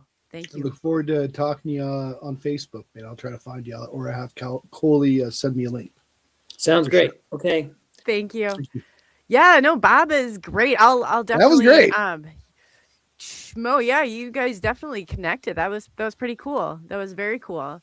But yeah, I'll give you his information to his channel and stuff. He's right on Facebook. But yeah. No, I did. I tried to look him up just now. I'll just send me his link, and I'll I'll friend them and stuff like that. That would be interesting. Yeah. And I think they're also in the description. I should have all three of his links that he provided. So yeah, so Yeah. exciting. Saturday, you guys look over to Mojo's channel, the Mad. The Mod. I can't mod. The Mod. I don't know everything. I'm tangling everything at this point, but it's so much information, so much valuable information tonight. My brain's just like, it's just, rejecting words now, but yeah, no, tell everybody too, where they can find you and where they'll find us Saturday. Okay. We're going to be on Podbeam. Podbeam is a podcasting app. It's not a video app. It is an audio app, but I promise not to entertain you. I promise to entertain you. So basically go to the Play Store, the Apple Store, and find Podbeam. Download the app. Make yourself a profile. Scroll down to the free version so you can listen in and give us a follow. We are so I said Dark Matters a lot, and I'm like, my show is Of Dark Matters podcast. Yeah. Very interesting. Synchronicities there. But yeah, I think we're going to have a good time. We're going to have kind of an open discussion. I might have sent you a topic about the alien base off the side of California. Maybe we'll talk about that. Yeah, I saw that. But I saw some interesting stuff. Yeah, but we'll definitely talk about whatever. We'll just keep it an open forum. Normally, it's kind of like a news show. But this time, we're going to talk about both of our paranormal experiences, consciousness, reality. Maybe we'll talk about occult, esoteric. We'll go all over the place. It will be all some music. Yeah. Nice. And I have to say that the promo and that I'll be jamming it this week is excellent. Absolutely deranged beyond my expectations. Well, sometimes when I do my magic, it's got to be a little manic. I love it. Yeah. I love it. You see my intro. Yeah. I'm like, man, it just made my intro look like small. Well, I've got to up the ante on this one. Well, use Filmora. I'm telling you, Filmora really helps out with the prompts and being able to control, and you'll get good at it. It takes some time. And then I've also gotten in, my latest trying to push myself. The limit has been learning how to, do film and little short films and record and layer music to it. So that's been my newest thing that I've added to what I can do, and it just took time. I just mess with it, start off with little 1-minute videos and, just went from there. And that's kind of how this whole thing with where I mixed Flash Gordon with both of our personalities into that promo. Unfortunately, unless you have a Telegram channel, I sent all 3 versions to you to your Telegram channel. So when you get a minute, there are 3 versions. There's one that is edited with my own music that I created, and then I used a Static X song, kind of like the fragments that I did in the notes in the Facebook. And then I did the one that was regular. And that, of course, when you post other people's material, ladies and gentlemen, you're more than likely not going to be able to play it on Facebook. Oh, don't. You got a copyright strike? Yeah, it's not my first strike, but if you're getting strikes, you're doing something right, right? Right. Hey, I spent more time in Facebook jail than any other person known to man. So what rattles the cages more about making people laugh or a little bit of controversy, right? Right. That's what free speech is all about. Right. That's exactly it. That's why we live in America. Yeah. So, in closing, Mojo, is there anything you would like to leave the people with? I would say this is a good show. I was happy to be here and fill in. It worked out. I think this worked out the way it was supposed to.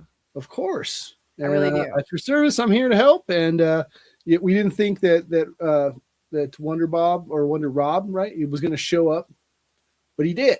Yeah. And when he showed up, it was epic. And it was, I'm not quite on his level. Like I had gone to those levels, but when I hear him talk, I can understand and communicate some of the things that he was translating, and I can feel it in my heart, my soul a little bit, because it's something similar that I've dealt with. Yeah. But he's on a further evolutionary ladder than I went. I didn't take that route. I quit that route for a while because it was getting too dark. And what he's telling me is what I should have done is I should have just embraced that, just gave it love and just went, hey, Love that's bomb. the main thing.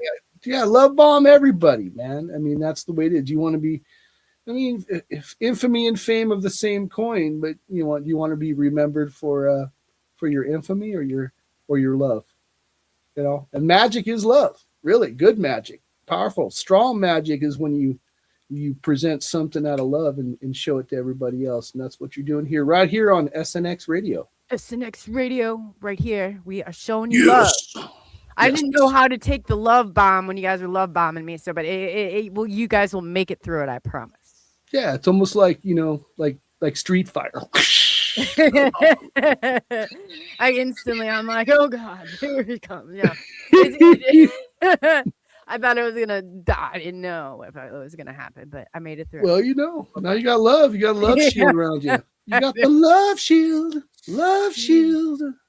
I wasn't hugged enough as a child, I don't think, or coddled. Well, yeah. Now we're less hugged because we're in virtual cubicles. Yeah. No, that's true. That's true. Yeah, I know. Yeah, it's kind of safer this way. I'm like, love bomb me from away, far. No, it is good. No, it is good, and especially if you haven't been nurtured as a child as much, it's very good for you. You nurture yourself. You gotta be your own mom and dad. Oh yeah, definitely. I was. That's why we're Generation X. yeah, we just came home to nobody. Right. We're the latchkey kids. Future, with complete freedom to get into trouble. Amen. Create trouble wherever I go. But so I'm really excited. I'll be posting links, so come and find us on Podbeam on Saturday. And thank you for taking the journey into the unknown with SNX Radio. I'm Coley, and we have Mojo, the Mad, not to be mistaken with Moho Chicken or the Mod. Moho. Yeah, that's the Mod. Yeah, the Mod. That has like a just love bomb him. Just love bomb him away. You feel the love. Yeah. See, it you just have to just embrace it. That's what I have. Embrace the love. Just embrace it. Right.